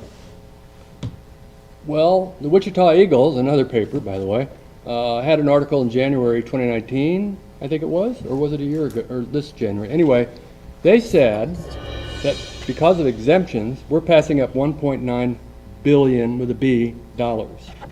Now, Clark Sanders really rode me on this 10 years ago, and I said we need to get rid of the exemptions. But I don't understand why a conservative Republican would want to not get rid of something like that. Why would he want to spend money needlessly? So anyway, that would be one way to do it. Of course, legalizing marijuana, which should take, that's not going to happen anytime soon. But I do think that the low-hanging fruit would be the exemptions. And beyond that, we're in no man's territory, this stupid mask. we're in no man's territory.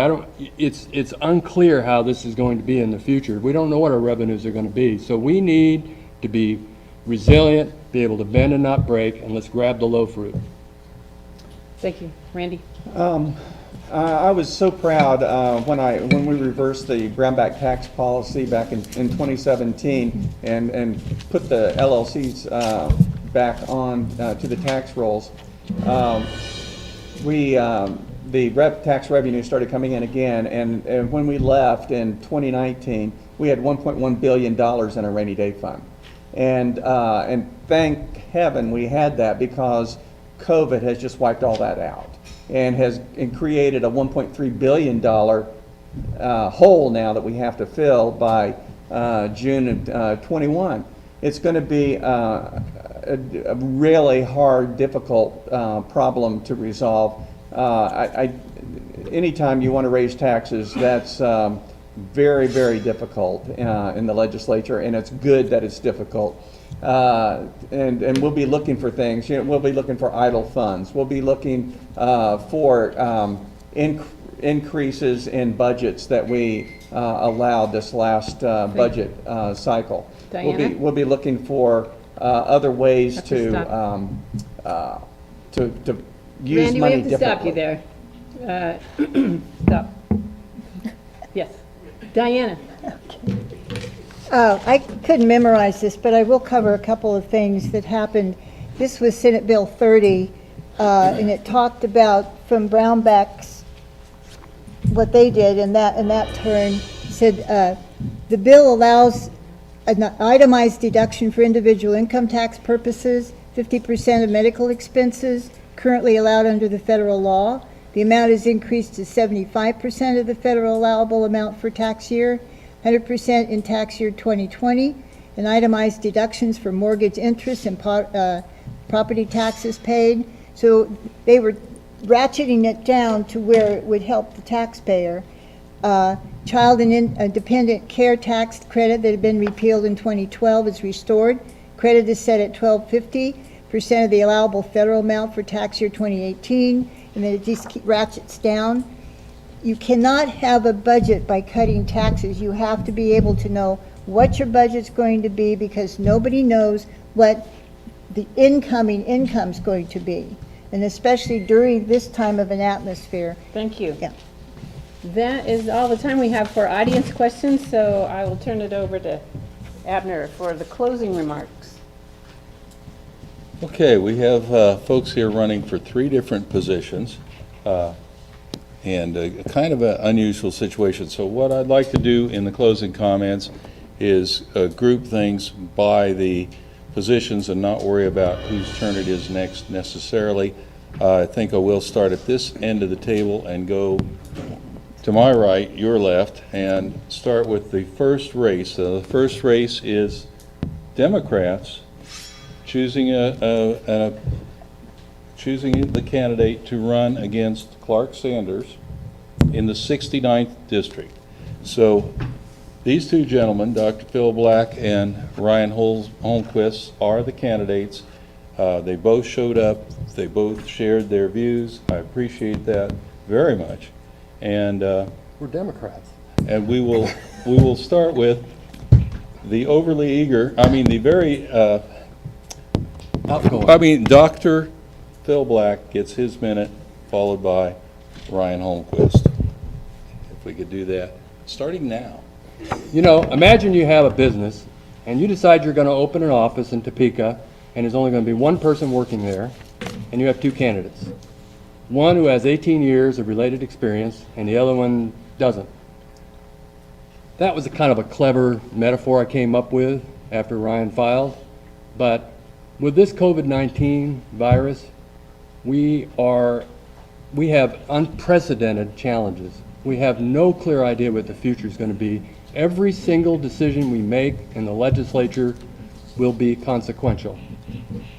This is not a time to do guesswork. It's certainly not what we see in Trump. This is a time to rely on data and experience. I'm Phil Black. If you will allow me, I will take my experience, my knowledge, my ability to work the halls of the Capitol and go and represent you in the 69th district. Thank you for being here. Mr. Holmquist. Well, I'm Ryan Holmquist, and I have outlined a lot of my priorities for working families in the 69th district. I think the things that are the most important are eliminating the food sales tax, getting people health care who can't afford it, making sure working families get a fair shake. We need effective and empathetic leadership, and I can provide that. I appreciate your vote on August 4th.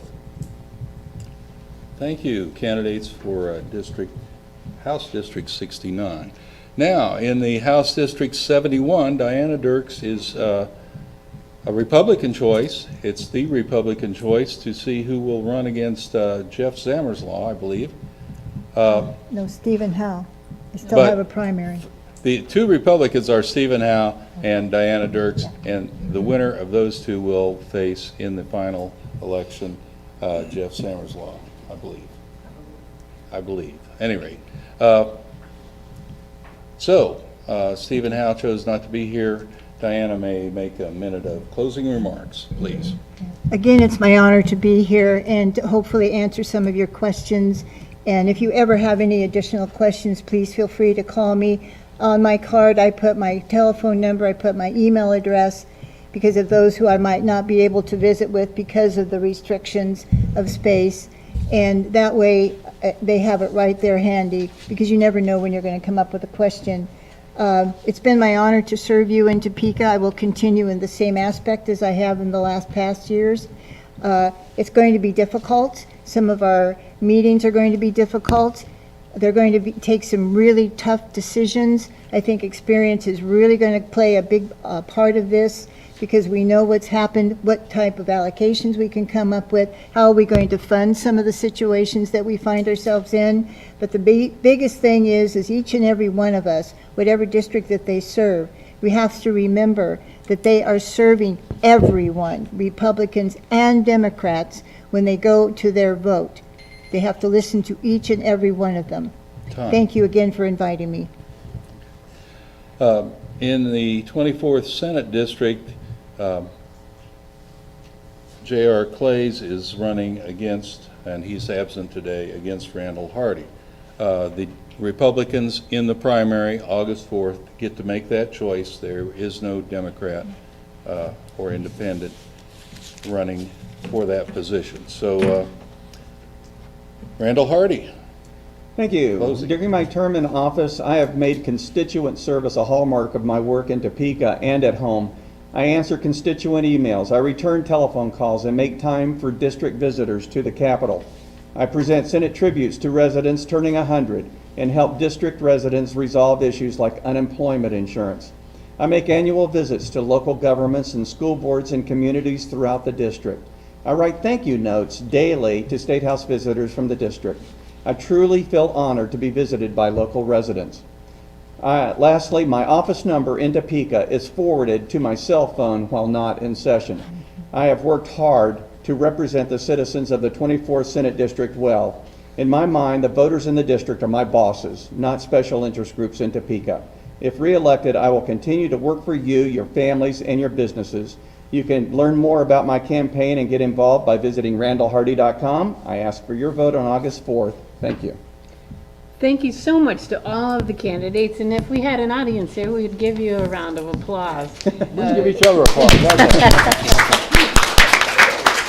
Thank you. Thank you to all the League of Women Voters members and family members who have helped us do this. Thank you to Salina Media Connection and to Smoky Hills PBS for being here, and thank you for all of you who wrote in your questions. Remember to vote in advance or on August the 4th. Thank you so much.